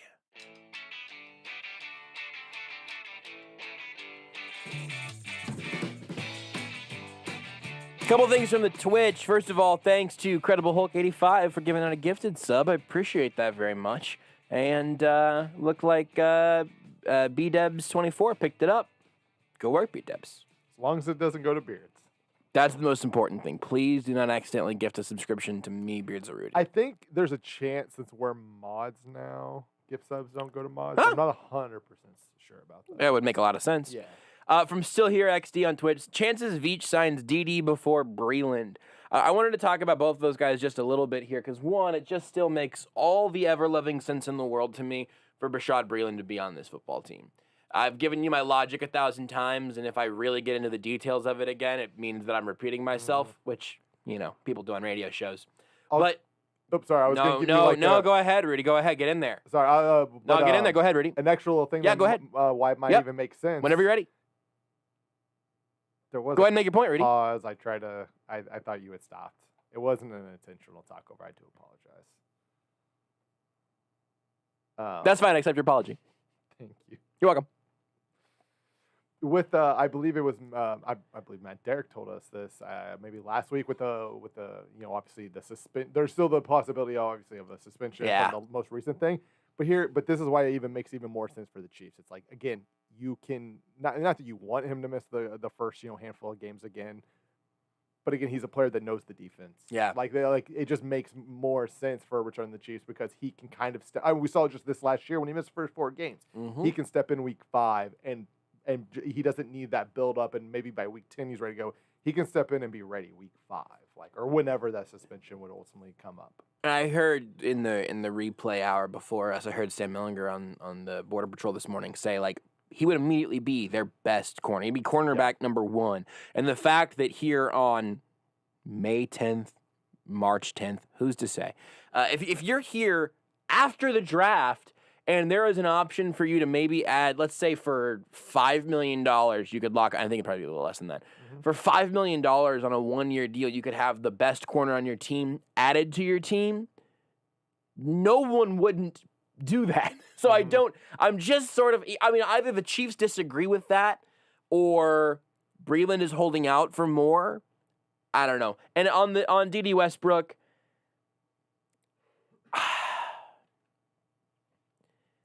you know me at this point. I'll take any receiver flyer available. Anybody. Is Des Bryant a free agent? Probably. I would, if he wanted to have his comeback in Kansas City, I'd say sure. Maybe they should have taken Tebow as a tight end. Well, let's not get wild. Why not make him a wide receiver? Because he's slow as hell. He could be TB2. What did you call him? Oh, wow. I got mixed him and Tom Brady, their names mixed up. I was like, yeah, Tim Brady, TB2. His name is Tim Bebo. Yeah. TT2. I like Tim Bebo more than Tim Tebow. Tim Tebow, yeah. Tim Bebo just feels like a cool dude to hang out with. You know? They're both in Florida. They're basically the same guy. Tim Bebo. You got Tom Tebow and Tim Brady. Oh, I love Tim Bebo. Well, I'll take a flyer on any receiver you can find. It could be Des Bryant or somebody. Bebo. Somebody had mentioned Golden Tate, I think, is still a free agent. Huh.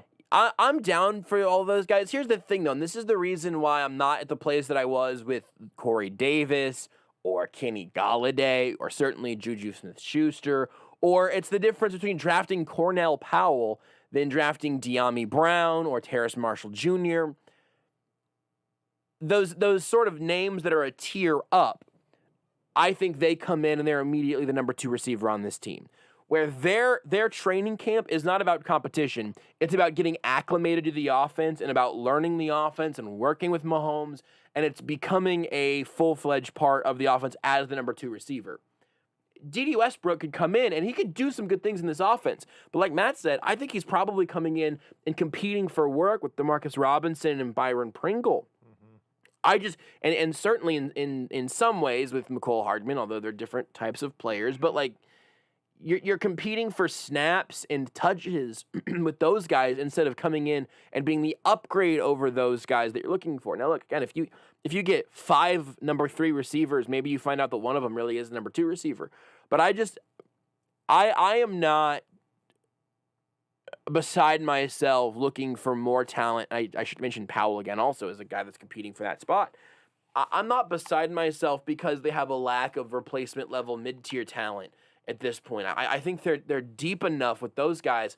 I would love for them to have a number 2 receiver that defenses have to plan around. And I think if you took all the current Chiefs receivers plus D.D. Westbrook from in a vacuum, I think I would take D.D. as the number 2 guy there, I think. But I'm hesitant. And if you're hesitant about it, I don't think it's going to be as impactful as you might have been hoping for. Yeah, and at this point, there is no receiver on the free agent market who is just like the immediate, he's an impact. Now, there are guys Right. who maybe they end up being that, right? Like you Yep. sign Golden Tate, maybe he becomes that. You sign, I don't think that's Brian, but like you sign, Laquan Treadwell, who I don't think he's that guy, but if you want to look at a younger guy, bigger frame, maybe you take a flyer on him and maybe he becomes that finally. Yeah. But like there's no guy out there who they can go sign and you're just like, oh yeah, that guy is an immediate improvement over McCole Hardman, over Demarcus Robinson. Like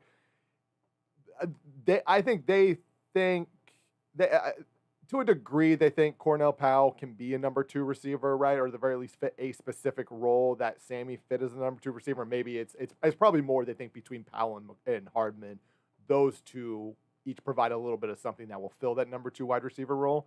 But yeah, if you're out there thinking like, hey, the Chiefs need to go sign a receiver, I'm all for it. If they sign DD, great. I'm with you. I'm never gonna. The Chiefs can have 3 first-round wide receivers starting for them, and I'm never gonna be mad if they're like, hey, we're thinking about drafting a receiver in the first round. Like, sure, Totally. do it. Like, I'm all about always adding talent at those positions.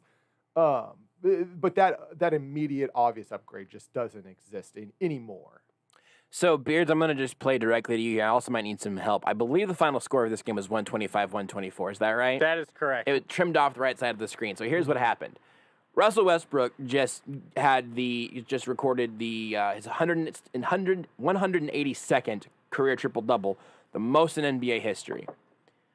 And they're playing the Hawks, and Washington was right there. At the end of the game, Russ had the ball, and down 1, chucked up a 3-point shot that he missed pretty badly, and then lost the game there. That's correct. I don't know that there's a more perfect ending for Russell Westbrook's 182nd record-breaking triple-double than for him to take an ill-advised 3 whenever he could have just gone to the basket. Yeah. That feels about right. Also, he had 21 assists. Oh, yeah. I don't think anyone else on Washington today looked like had more than 2. That is it's absurd. He also did it in 100 fewer games than Oscar Robertson did. Russell Westbrook, good. He's good at basketball. He's good. Except for the ways in which he's bad at basketball. Which is That's shooting. all true together. Which is shooting. Is shooting important? Occasionally. And maybe judgment? Occasionally. Shot selection? Yeah. Knowing if you can shoot the basketball or not. Yeah. Would have been. I was watching it and hoping that shot was going to go in because it would have been a very cool ending. Where instead he ended up asking for the ball because obviously it's a huge historic accomplishment. But he's taking the ball. For the hero shot. He's taking the ball that most recently rimmed out on his attempts to win that game. When if he just drives right there, he could have had it. Draw a foul, Russ. Anyway. Think of the kids, Russ. Think of all the bad. B-Debs24, thanks for the gifted sub that JT picked up there. B-Debs passing it along. Look at this beautiful, beautiful little hype train. Good stuff, guys. Very beautiful. Get a sub, gift a sub. JT. Get us up to level 5 on the hype train, and Josh will take off his Maybe. he I'll probably undo will. a button. For every level you achieve, Josh will undo a button on his jersey. I might just do about it. that? I might do it for every gifted sub. Here's the dangerous part. That's not very far away. Nope. What hype train are we? What's it gonna take to there's- get to a hype train level 1? Believe I'm pulling up Twitch. I believe it will tell you if you're in the. You know middle what? We of gotta take a hype break. You figure all that out. I'm gonna get naked. Take the show with you wherever you go. Listen live on the Sports Radio 810 mobile app and 810WHB.com. Hey.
You're listening to Almost Entirely Sports. Unbutton.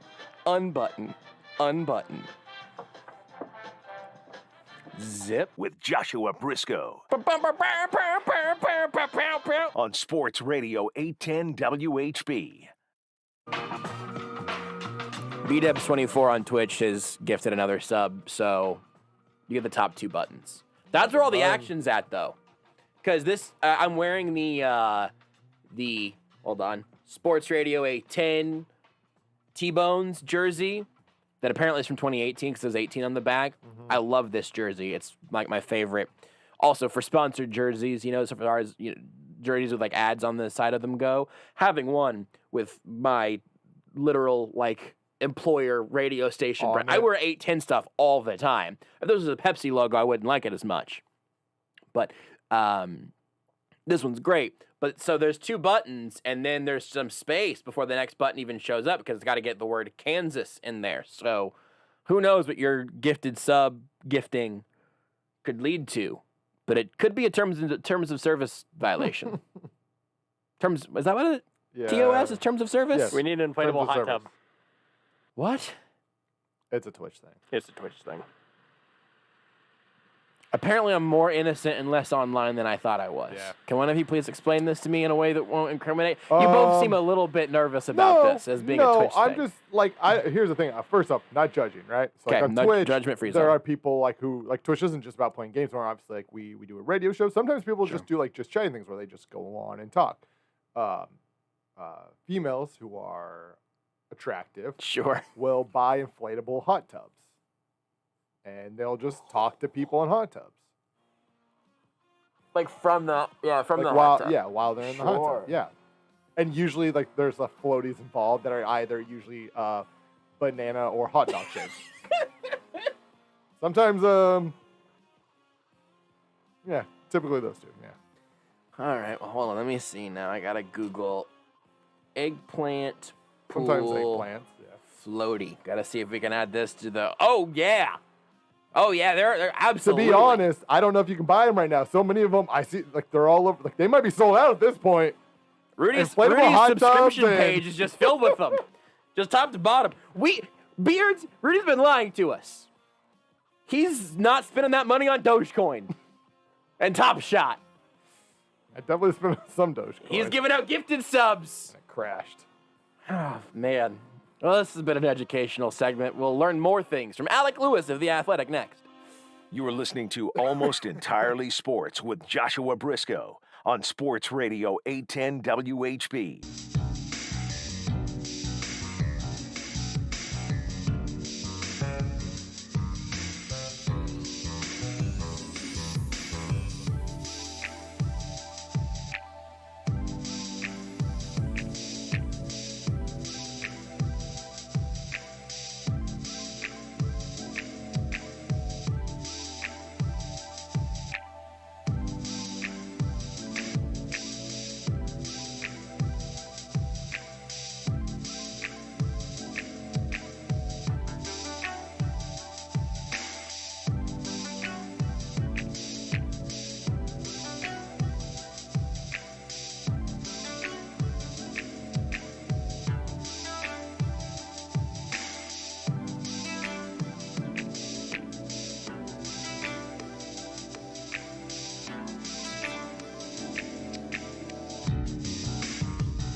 Tonight in Atlanta. Gallinari with his back to Hutchinson, edges in the paint, turns, shoots. That's in and out. Thought about going down. Now Russell Westbrook does have his 10th rebound. So Russell Westbrook has done it. The unbreakable record has been broken. He now has the most career triple-doubles in NBA history, 182. Dave Johnson with the call, Federal News Radio in Atlanta tonight. The Washington Wizards taking on the Atlanta Hawks. Russell Westbrook would finish tonight, 28 points, 21 assists, 13 rebounds. But there's a but on the last possession after Russ got the ball with 6 seconds to go, down one. Russ threw up a right wing three. He missed. And Atlanta wins it, 125-124. So Atlanta with the victory. They now go just a half game back of the New York Knicks for the 4th spot in the Eastern Conference. They're ahead of Miami. The Washington Wizards, with their loss and with Indiana winning in Cleveland, the Pacers are now 9th. Washington is back to 10th. The play-in tournament starts 1 week from tomorrow, exclusively on ESPN Radio with all 6 games. Reminder, ESPN Radio is your home for the NBA playoffs and for the NBA's finals coming in July this year. On Wednesday night, we will have the Hawks and the Wizards. Coverage starts 6:30 p.m. Eastern Time. New Orleans tonight up by 1 in Memphis, 91-90. It's been a good one. San Antonio doing dirty things to Milwaukee. 101-82. They play in the 3rd. Tuesday, we'll talk to Mike Holmgren about the situation in Green Bay, whether or not it is rectifiable, and we'll figure out what role as an owner I could still win a championship. That's on the way. Greeny, starting 10 a.m. Eastern on ESPN Radio and ESPN+. This is Almost Entirely Sports with Joshua Brisco. Nah, honestly, the fact that I got a motorcycle, a wave runner, and a chopper in during 30 minutes on a Sunday morning, you're not going to find that on sports radio anywhere else. On Sports Radio 810 WHB.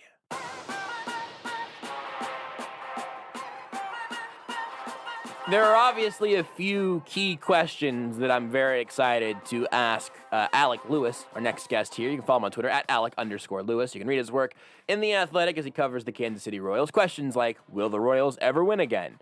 Will I ever feel baseball-based joy again? And, of course, will there be any sort of vehicular noises coming through his phone? We've once again made this our second ever Twitch prediction poll, because the first one was also this. People have bet their channel points, Alec, on if they're going to hear any sort of, again, vehicular noise from your phone. I'll ask you not to influence it on purpose, not to change your actions, but do know that the fake currency of dozens is currently hinging on if you are outside or not. We need more than dozens. I mean, come on. We didn't come here for dozens. We need hundreds on this. I expected hundreds. This is what I mean. This is what you're here. This is what you're on this earth for, I guess. So no, I'm outside walking. I see like a beam of light shooting up into the sky. It's a little concerning. Huh. But other than that, things look to be solid right now. Okay. Well, the fact that you're outside is certainly good news for the yes bettors. But there are thousands of points. Oh, what was that? Did that count? What was that? It sounded like a rumble. Does it need to be? It was a Jeep driving by. Does it need to be an intrusive? I think it needs to be an intrusive vehicular. Well, things are looking very good for the yes bettors. We'll get there. How are you though? Like, and this isn't one of those like, hey Alec, how you doing? I mean, hey Alec, you've been covering the Royals, every game this year and whatnot, and things have been bad. Are you okay? I'm all right. I literally don't think I'm anything better than all right. It was funny. My dad called me earlier today just to check in. I think he had a similar question to you. Like, hey, son, you've seen a lot in your day. How are you feeling? And I said, look, I mean, I'm all right. I've been thinking about two things for the past week. Mother's Day, happy Mother's Day, birthday to all you mothers out there, and then the Royals. And it's been a lot of Royals and not as much Mother's Day. So it's been on my mind way too long. There was one night where, this is probably sad to say, I dreamed that Jacob Junis went on the IL, and I was like, man, that's really bad for the bullpen that's already gotten really bad. And then I woke up and realized that wasn't a thing, but then they still lost. So it's been a whirlwind. They play Detroit tomorrow, which is the best team you could ever want to play in this type of scenario. So maybe things will be looking up. Just trying to keep going. That's for sure.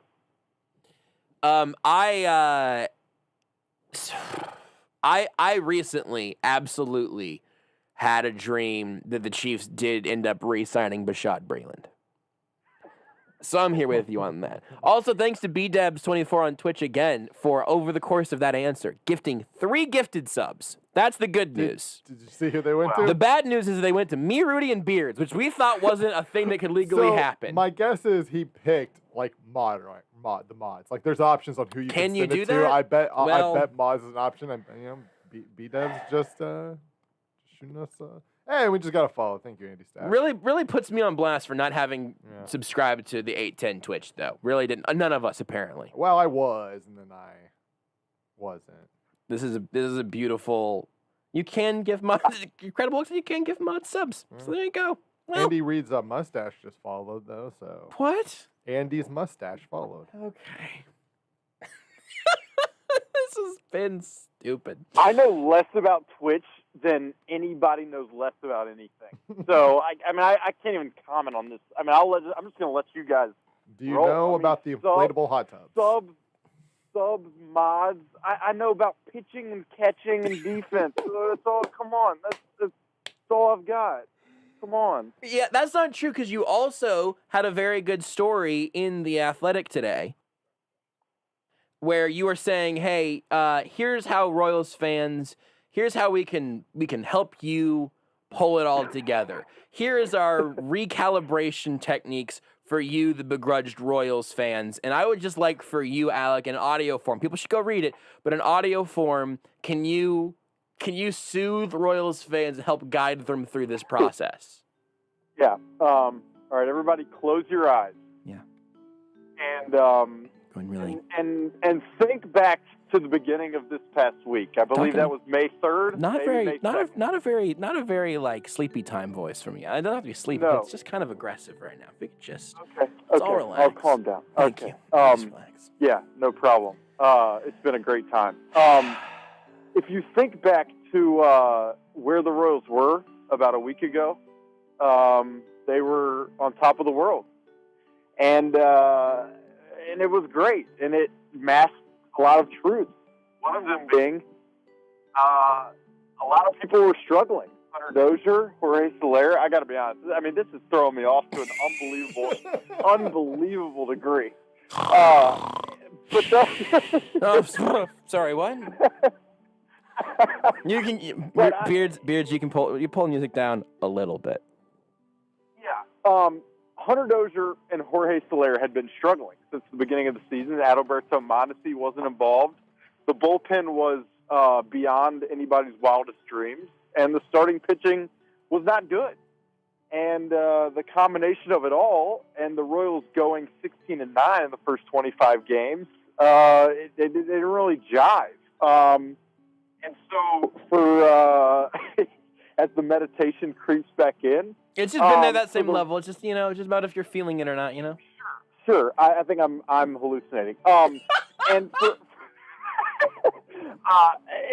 for for the Royals to have this recent stretch, I mean, look, it's been an up and down thing. But I think for the point of the story today was ask yourself, like, what was your expectation for this Royals team before the season began? And if it was to make the playoffs, I'd ask you why that would be the case, given what has happened the last few years. And if it was to go 500, well, they're a game below 500. So I mean, that was the point of it. It's like, let's think about before this season, where oh god, we've got ambulance, we have fire truck. This is a mess. But that was Rudy is broke. Did I hurt you, Alec? The worst guided meditation in the history of of. Hold on, Beards. Go ahead and kill the music, Beards. Alec, can we get isolated ambulance noises, please? I can try. I mean, I'm not going to run towards it. No, I hear him. Is that confirmation? We got confirmation, guys? You guys feel... I heard him. I don't hear him now. I heard it in the background. All right. So I congratulations just to the yes Alec, betters. I don't know why you hate. I don't know All what right. I did. I'm sorry, Alec. I lost I apologize. I lost a good amount I apologize, of points on but the this. consolation is you just had the worst answer to any question / segment in radio history just now. So that's your consolation with that. And you're welcome. I learned my lesson, though. I didn't bet all my points, just 1,000.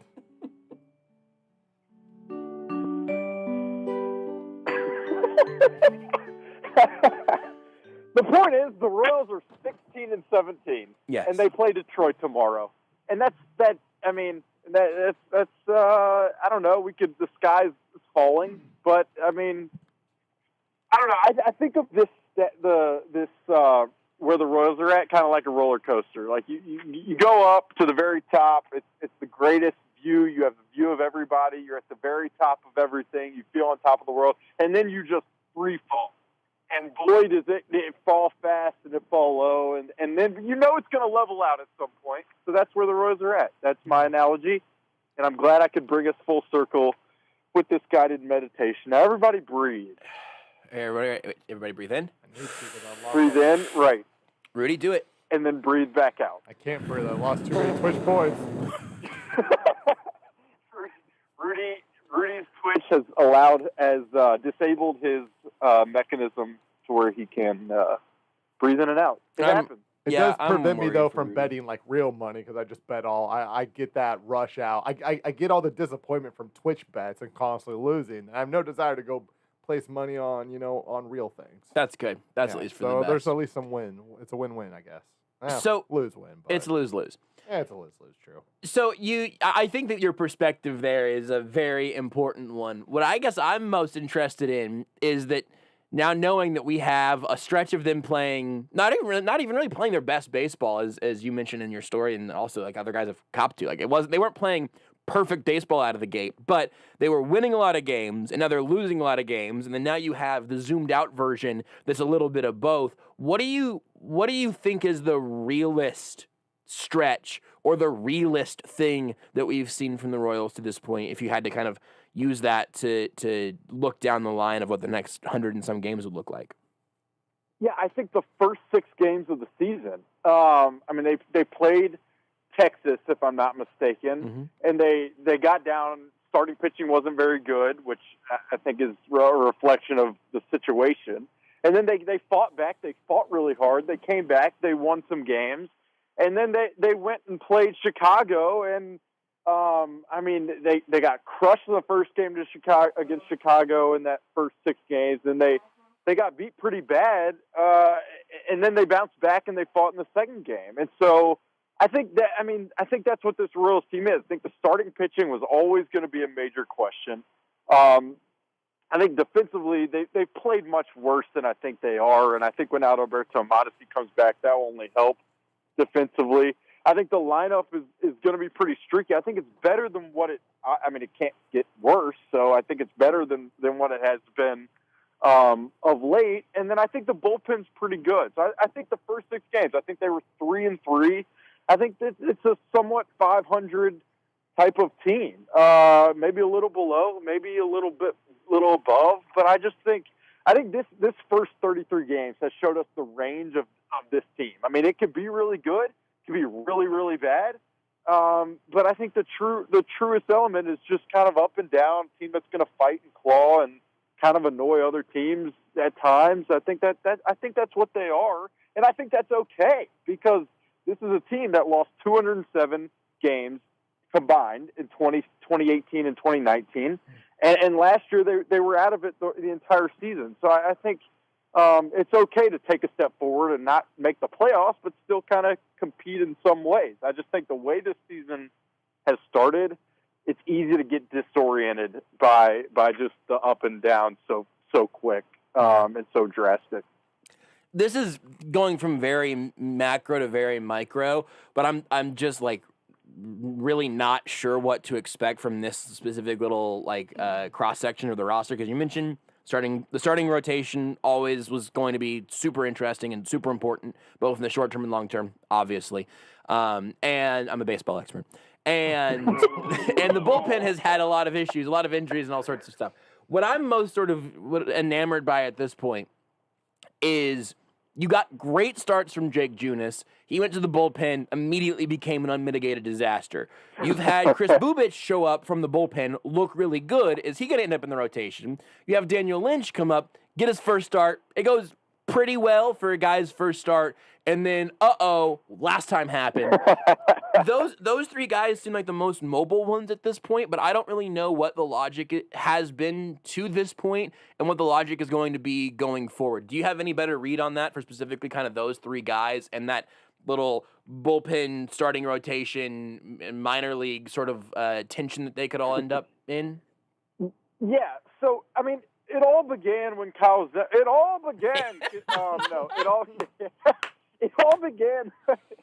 when, good night. It began when Kyle Zimmer woke up one morning and couldn't move, and it was obviously termed a left trap strain, which sounds painful. I don't know, trapped in your bed, I guess. I don't really know how they came up with that. But, left trap strain for Kyle Zimmer, and Jesse Hahn had already gotten hurt. So the bullpen was depleted. I mean, Kyle Zimmer was your probably third or fourth most trusted guy down there.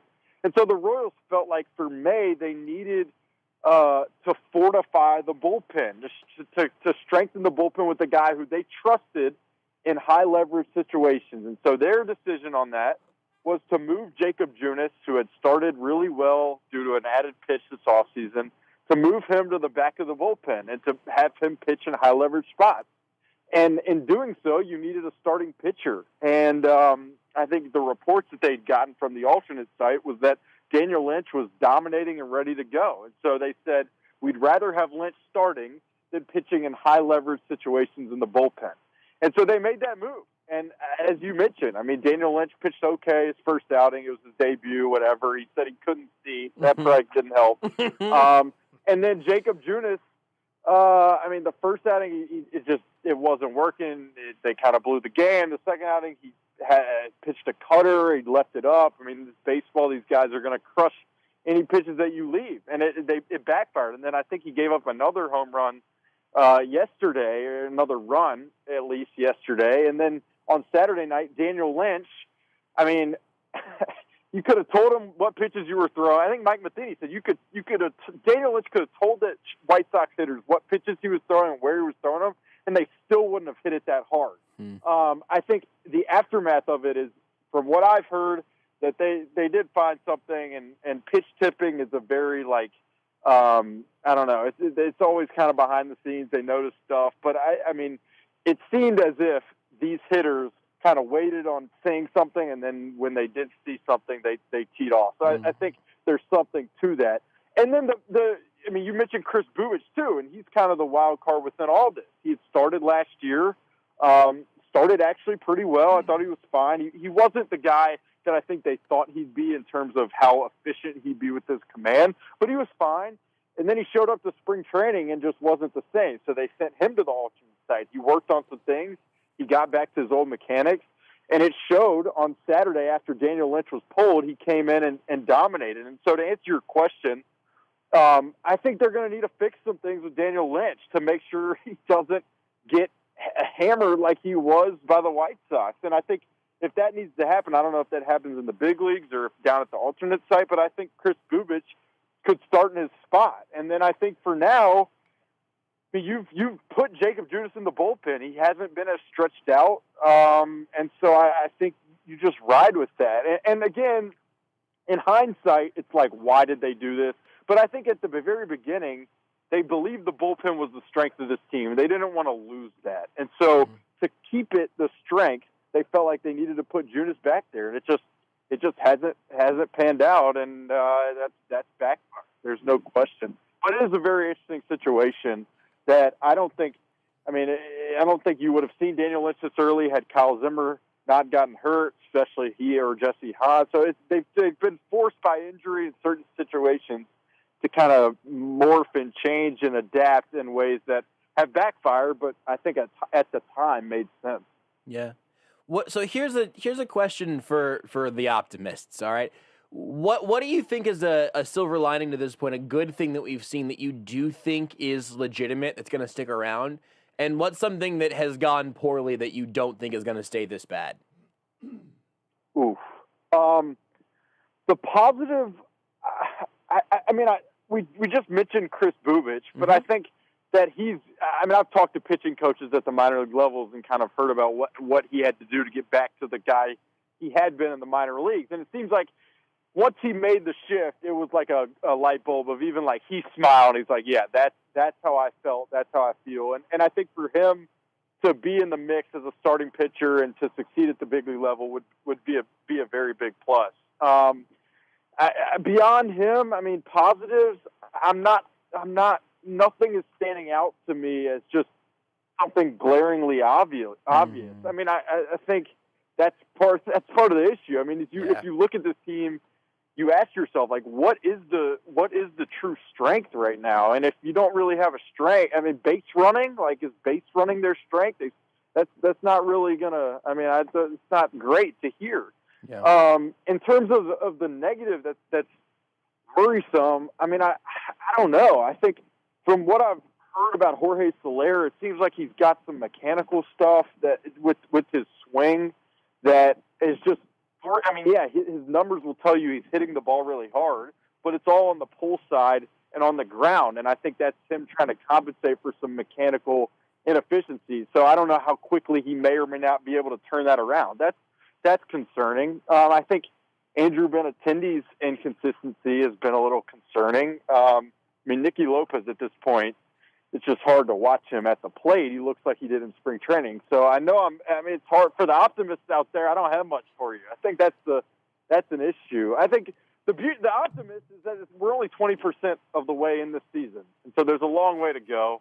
And so you never know what's going to happen. I think in 2014 or 2015 there was the Raul Ibanez speech thing. It's just stuff happens, things shift. Baseball is really dumb and weird, and so. You got to be optimistic that something crazy, weird, dumb happens in a good way. I thought you would at least give us a little bit on Hunter Dozier. You got a tweet with BABIP. It's maybe my favorite stat to say out loud. Well, someone replied to that tweet and said, like, these types of stats are ruining baseball. And I've gotten screamed at and yelled at and talked down to. And, I feel like I'm part of it. This has just it's been relentless. No, but, I think that's an optimist. Something an optimist can look at. Hunter Dozier has been about as unlucky as a guy can be. He's hit the ball really hard, harder than he ever has. And the results are, in terms of his batting average on balls in play, which is a ridiculous stat that we somehow have because, of course, his BABIP is second lowest in Major League Baseball. And so, usually that means that he's going to regress kind of toward the mean and produce for this team, but it needs to happen soon. We're 33 games in. They've lost 8 in a row. I understand why someone could look at that and be like, well, bad luck. This is a results-based business. To take the words out of Sarim Petro's mouth, God help me. It is a results-based business, and they need to show it. You can't losing 8 in a row is not pretty, as everybody who has, for some reason, continued to watch these games knows. Yeah. The analytics thing is very funny to me, and it's something that has only been exaggerated for me around draft stuff. Just the exercise of realizing that you could say literally anything, and someone on Twitter will yell at you for being an extremist in that regard. When it's like, boy, I just tweeted one thing about Nick Bolton, and now every Mizzou football fan wants me to just delete my entire account. Or you can use BABIP in a tweet, and somebody's like, you're the reason that baseball is dying. It's like, man, I don't think that that's true, but thank you for following, I guess. It's a very weird ecosystem. If you 2 years ago, if you said, Alec, have you heard about Miguel Cabrera's BABIP? I think I would have thrown a pillow at you. I don't know what I don't care about batting average. Like, what do you even? So I get it. But I mean, I don't know. It's like you try to contest. Like Hunter Dozier and the Royals can say he's hitting the ball hard and it's just not paying off. And if you're not paying locked in attention, you might be like, this is a fluke. But now that you have the numbers, it can enhance things. And so I'll use them when I can. But I mean, Sam Mellinger said is best. He's like, one of the cool things about baseball is everybody's going to enjoy it differently. For some people, that's drink 8 beers while you're at the ballpark and the team's losing by 11. Right. For some people, that's, a stat that has 5 acronyms and characters to be able to tell you about balls hit within the diamond that you're looking down upon. It's a weird game. It is. I'll admit it. It's a weird thing. But yeah, I try to contextualize things, try to put things in context, even when you get yelled at by the fun people on Twitter. But I like the people on Twitter. Like, I mean, it is what it is. You can be mad. Life happens. I enjoy the vast majority of people on Twitter. Just that the vast majority of people on Twitter just hit like and keep scrolling. and don't decide to try to take me out. I've had a couple of people who have like DM'd me or even tweeted me and just been like, hey, I don't usually message you, whatever. And those people are always positive because they just have like restraint until like, you know what? I want to express my gratitude about something. And those are always so nice. It's the people that are there for every single tweet that are always negative that it's just like, man, I just feel like this is a weird hobby. I guess I'm glad that it's your hobby on some level, but it's a very weird hobby. And then eventually you mute them and then you can move on. Yeah, it's what happens. I mean, look, I mean, for these Royals fans, it's probably like, what is going on? Like, what have I seen? How is it? I mean, it's probably, I can't imagine if you're a fan of this team and you live it every day. I mean, it's got to be gut wrenching. So I understand it on some levels. But I mean, look, I think someone the other day called me a jackwagon on there, and I was like, dude, I mean, this is baseball, okay? Like, I mean, geez Louise, like, just simmer a little bit. You don't need to yell about Andrew Benintendi's spot. I mean, like, really? Can we talk about, like, something that, I mean, it's all, I don't know. It's interesting. But, look, I mean, as frustrated as these fans, I mean, I know the players and coaches and staff, I mean, these guys are wearing it too. You can see it in every conversation. And it's tough. I mean, losing 8 games and losing eight things in anything in life can't be, if you care, can't be very easy. So, tough times. Well, so I'm just going to go ahead and go on to my next, bullet point question, which is why is Andrew Benintendi still hitting second? I do feel silly as how you've called that out so angrily, but no, that was I have absolutely no questions written down for you. I know better than that. But also, why is Andrew Benintendi hitting second still? I've just seen him there every day. I'm like, all right, okay, Mike, that's fine. But it's like a little weird, right? Well, I mean, yes. But like my counter is like, who do you want to be second? Hitting yep. second? Yep. Okay, so yep. So here you go. You want Carlos Santana second? Okay, I get it. Look at him, baby. Carlos Santana, he's been pretty good at times, but I mean, like at other times, he has been pretty not good. And so then, you want Salvador Perez third, right? Uh-huh. You want Salvi third. Salvi's been good. Yeah. And then what do you want? I mean, who do you want? I mean, you want Soler? Sure. I mean, you can have it. You want Ryan O'Hearn? No. I mean, who do you want? I mean, this is the challenge. It's like we can talk. I mean, if you have a bunch of options, I think the Yankees. You can talk about lineup order, and to me, if something's really off, it makes a lot of sense. You got so many guys, and you want to maximize your spots. But right now, I mean, the only hitters you trust are Whit Merrifield, Carlos Santana, Salvador Perez. And I don't know, I'm probably forgetting somebody right now, but I mean, I don't really know how much you trust Hunter Dozier, even with the BABIP. I don't know how much Jorge Soler you're buying. I mean, Benintendi again, he's been up and down. It's a tough. Like Michael A. Taylor seems like he's been searching. Nicky Lopez we've discussed. Yeah. I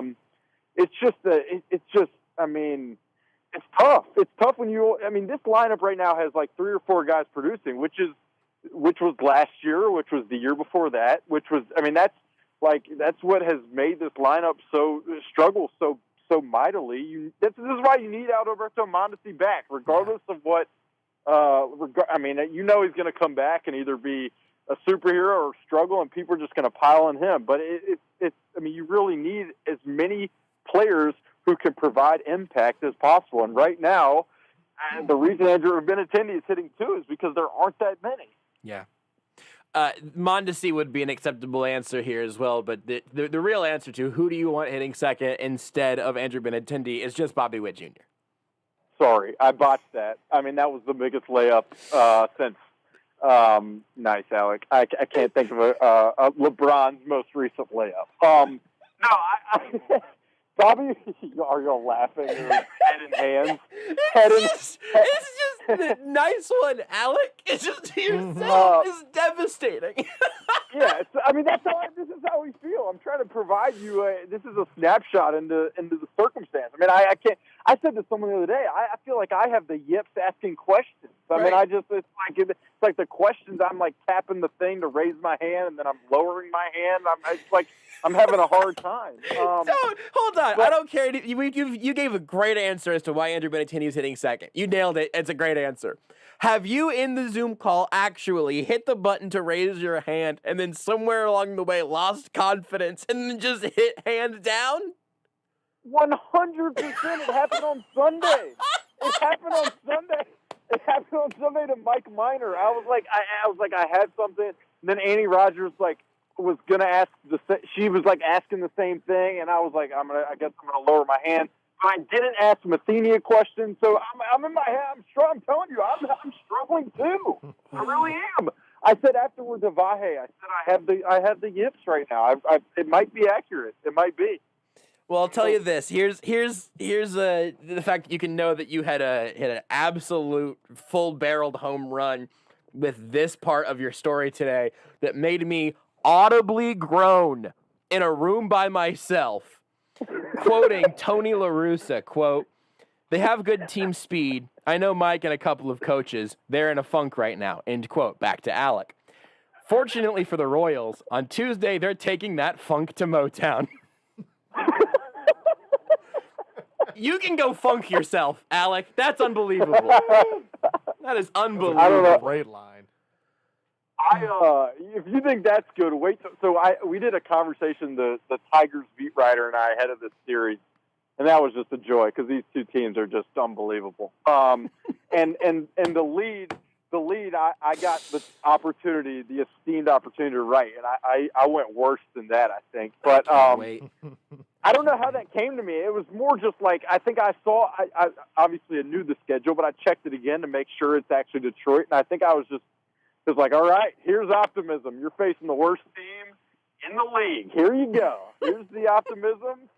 Let's get funky. It's just incredible. I mean, really, I had to stop and lean back in my chair for a little bit and collect my thoughts, and I wouldn't change a thing about it. So, thank you for wandering around your neighborhood aimlessly during this for enough to get an ambulance sound. And you should have just told me that you had better plans for your night off and should not have done this radio show. Next time, just remind me of that.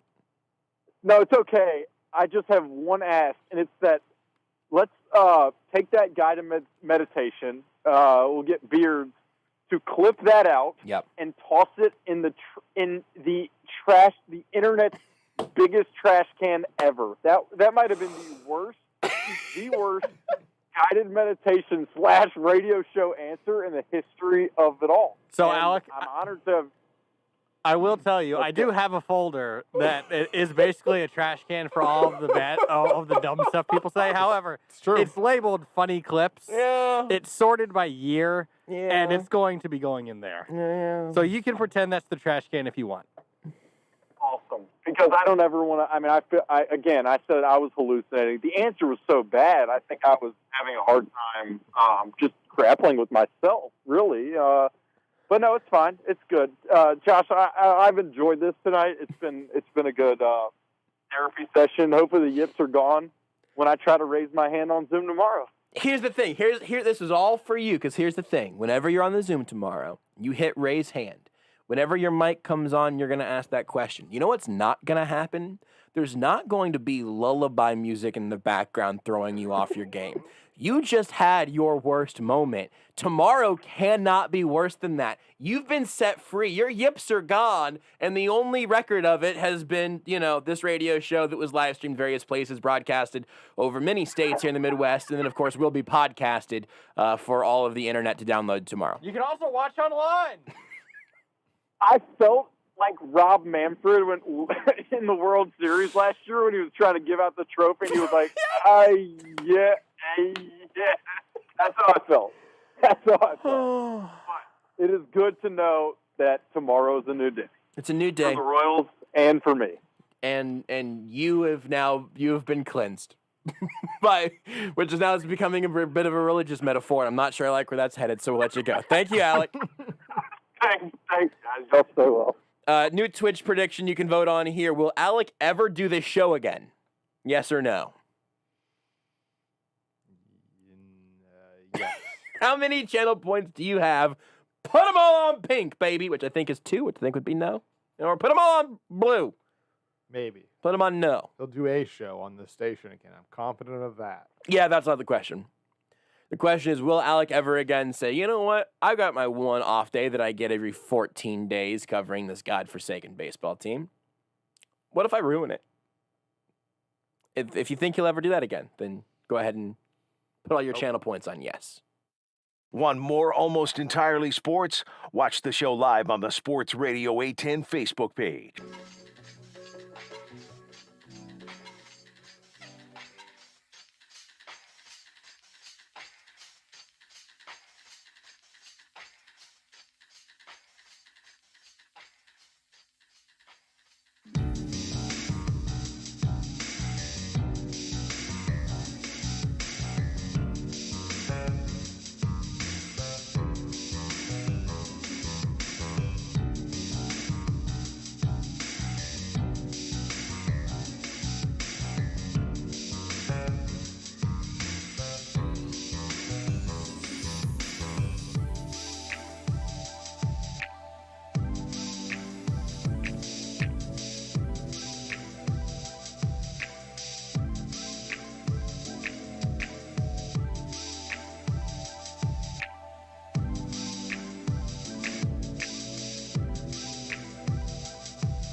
This is Almost Entirely Sports with Joshua Brisco. Spoiler alert for 300. That's only been out for, 11 years? Something like that. If Leonidas is charging in for their last stand after being betrayed by the little hunchback man. And instead of being impaled by 1,000 arrows, Steven the banana slug crawls up him and into his mouth, and he chokes to death on Steven the banana slug, who sounds like this. I'm your sense of adventure. Then that movie would have had a much more painful ending. It also would have been a comedy at that point. Disagree. That would have been... Imagine the banana slug charging with the tiniest sword. Exactly. You're making my point for me. Disagree. I think that would have made it more emotional. On Sports Radio 810 WHB. Beards explicitly said during the break, please don't ask me why I'm playing this upcoming liner. I just haven't heard it in a while, and I liked it. I think what is happening there, Beards, is that Major League Baseball is all of the Persians, I think it was. Yeah. And the Royals aren't the 300. They're the banana slug. Is that a good thing? They're the 200. No. Yeah, they're the point 200. It's their batting average. Yeah, they're the point 200. Thanks to BDebs24 on Twitch for another gifted sub. Absolutely bonkers, including one for all three of us. I appreciate that very much. An incredible tweet that Alec sent me after going to break. He tweeted with the original tweet about the show today with the Twitch link and everything. If you can't wait until tomorrow for Royals things, tune in now. And then Bill Crow on Twitter just responded simply, I can easily wait, thanks. I get it. Which I thought that may be a slight on us. It's totally possible. I think it's, judging by their other tweets, it may be more of a slight on the Royals. Either way, it's I can easily wait, THX, no punctuation, no avatar, simply a perfectly, it could not have been written better by a professional comedy writer, unless this person is one. Maybe it just made me laugh so hard. I love that.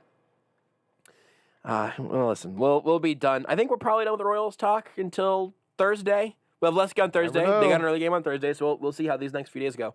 What they do. Baseball. We don't have anything else on the Royals, right? You guys Salvi turned 31 today. Happy birthday, Salvi.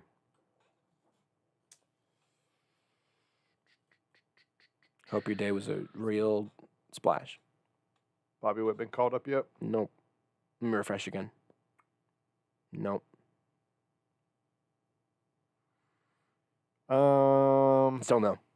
All right, here's our other option. This is something that I thought I might bring up to Matt, thought I might bring up to Alec, failed twice. We'll bring up to you guys now. Tweet from the Food Network. Sure. Back in our lane. Bobby Witt Jr. is about him. Which is the superior sandwich? Oh, I saw this. Yeah. I did not see this. I did see this. Peanut butter and jelly or grilled cheese? I am going to, well, if that, we'll leave it there for now. We'll see if the answer changes. I'm going to change the question a few times. Mm-hmm. But what is the superior sandwich, a PB&J or a grilled cheese? It's grilled cheese. Rudy, first thought? Yeah, I would say just initially, grilled cheese. I also think it's grilled cheese. Yeah, a little bit more. There are things you can do with it, right? I had a grilled cheese yesterday. Now, I eat, for every grilled cheese I've had in my life, I've probably had like 1,000 PB&Js. Follow-up question. Because it's easier. If you can only eat for the rest of your life either peanut butter and jelly sandwiches or grilled cheese sandwiches, and there's no little workaround here, all right? We're going to just do this like a genie would, with no loopholes.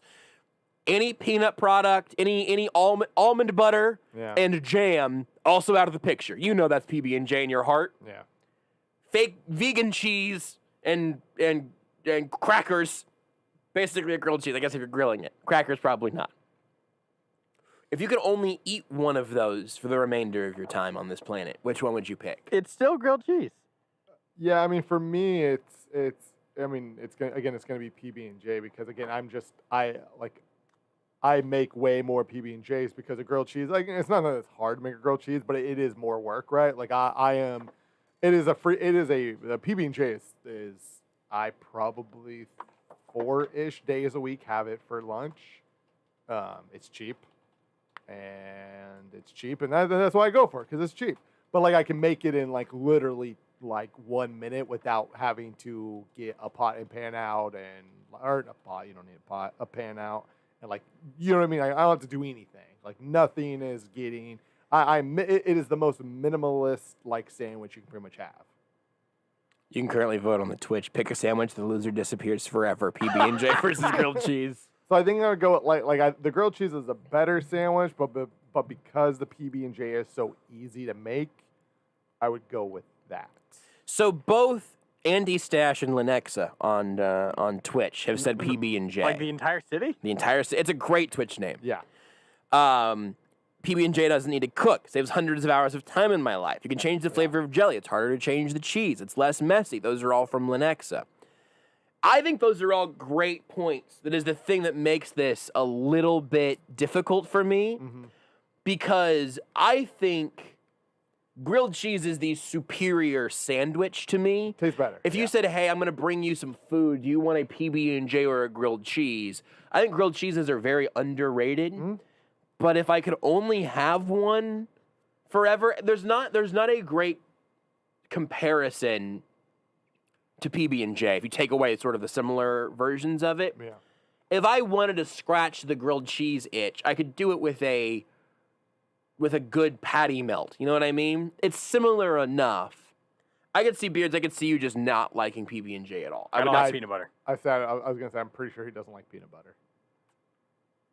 Why? I don't think you like jelly, though, either, do you? Yeah, it's fine. I mean, it's fruit. Why do you not like peanut butter? I can't do the smell. Of peanut butter? Of peanuts? Peanut butter, yeah. The smell. I mean, I also don't care for the taste, but the smell is the thing that gets me first. There aren't a lot of foods that I would describe as getting me in any way. It just feels like onions really get me. Not like I've said I like onion straws. I've kind of come around the taste on, but like the smell of raw onions like really gets me because and you can like it, but it's a strong smell, right? Onions have a strong smell. Beards, do you generally have a weak stomach? Would you say? No, of course, he doesn't know because he's only ever had 4 things. No, but I mean, I even mean, if you see something really gross, or if I start talking about, barf, barf, barf, barf, barf, do you get queasy? Because the idea that the smell of peanut butter is, a legitimate threat to the rest of your day is really alarming to me as someone who loves peanut butter. I still just don't fully understand. I guess just you. That's fair. Andy Stash makes a good point. A PB&J is good at any temp. Grilled cheese sucks if it gets cold, and that's part of the thing. It's just a cheese sandwich, which is okay. Yeah, I mean, crispy bread. But that's the thing. The bread is no longer crispy, and so I guess that's the other thing with me with PB&J is sometimes I'll make one knowing I'm not going to have it for 4 or 5 hours. Again, the grilled cheese is clearly a better tasting sandwich. I would go with the P. If I had to only pick one, it would be the PB&J. It's easier. It's a bigger staple of my life. Yeah. I think your logic there is reasonable. I just am trying to also think of the last time that even though I do eat peanut butter on all sorts of stuff, all the time, I usually just want peanut butter on something. I can put peanut butter on a frozen waffle with a little maple syrup, and that's basically scratching the same itch. Although the portability of the PB&J, as you point out, is very important. I really only eat peanut butter at breakfast, but I probably have peanut butter half of the days as some sort of element of a breakfast thing. Got to be honest, this segment wasn't as filled with life as I kind of thought it was going to be whenever I saw a tweet about pick one between PB&J and grilled cheese. Well, yeah, because peanut butter brings death to beards. You didn't know that. When's the last time that you smelled peanut butter and you were like, nah, this isn't it? It was 3. I don't know. Ballpark. I don't keep track. Ballpark. I don't know, a few months ago. Why don't you give it a little go? We'll give it a little try. I don't like peanut butter. Put a little peanut butter on a graham cracker and give it a little tasty taste. Doesn't like graham crackers. You can't not like graham crackers, right? Graham crackers are good. They're they are neutral.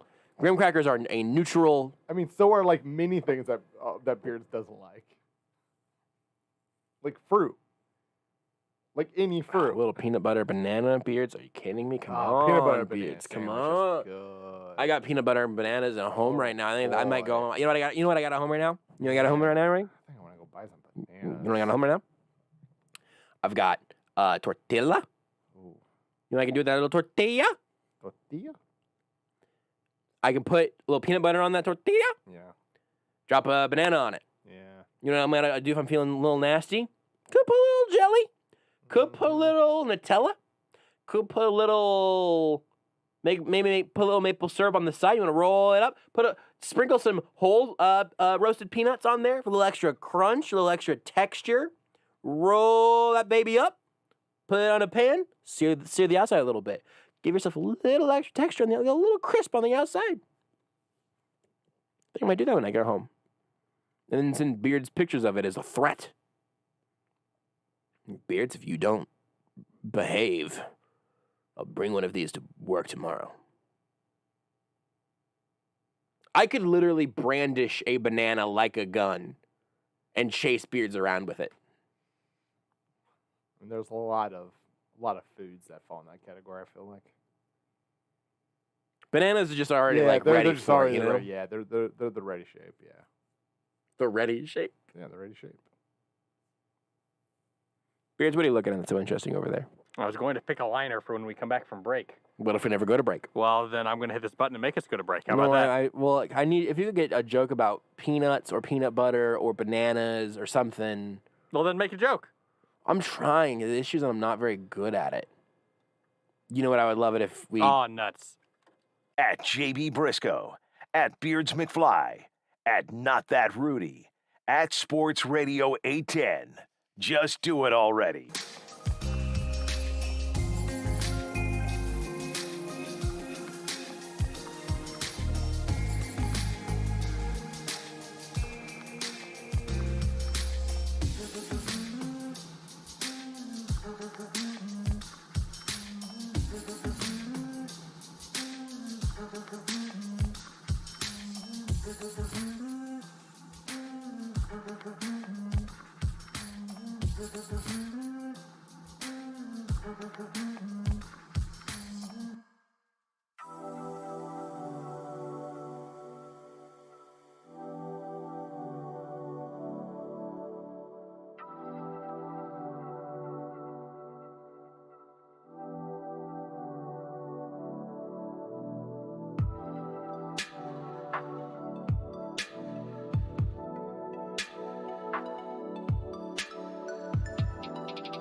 This is Almost Entirely Sports with Joshua Brisco. In case you somehow missed that over on Facebook Live, you can fast forward later on to about the hour in mark. You can watch me eat a banana. On Sports Radio 810 WHB.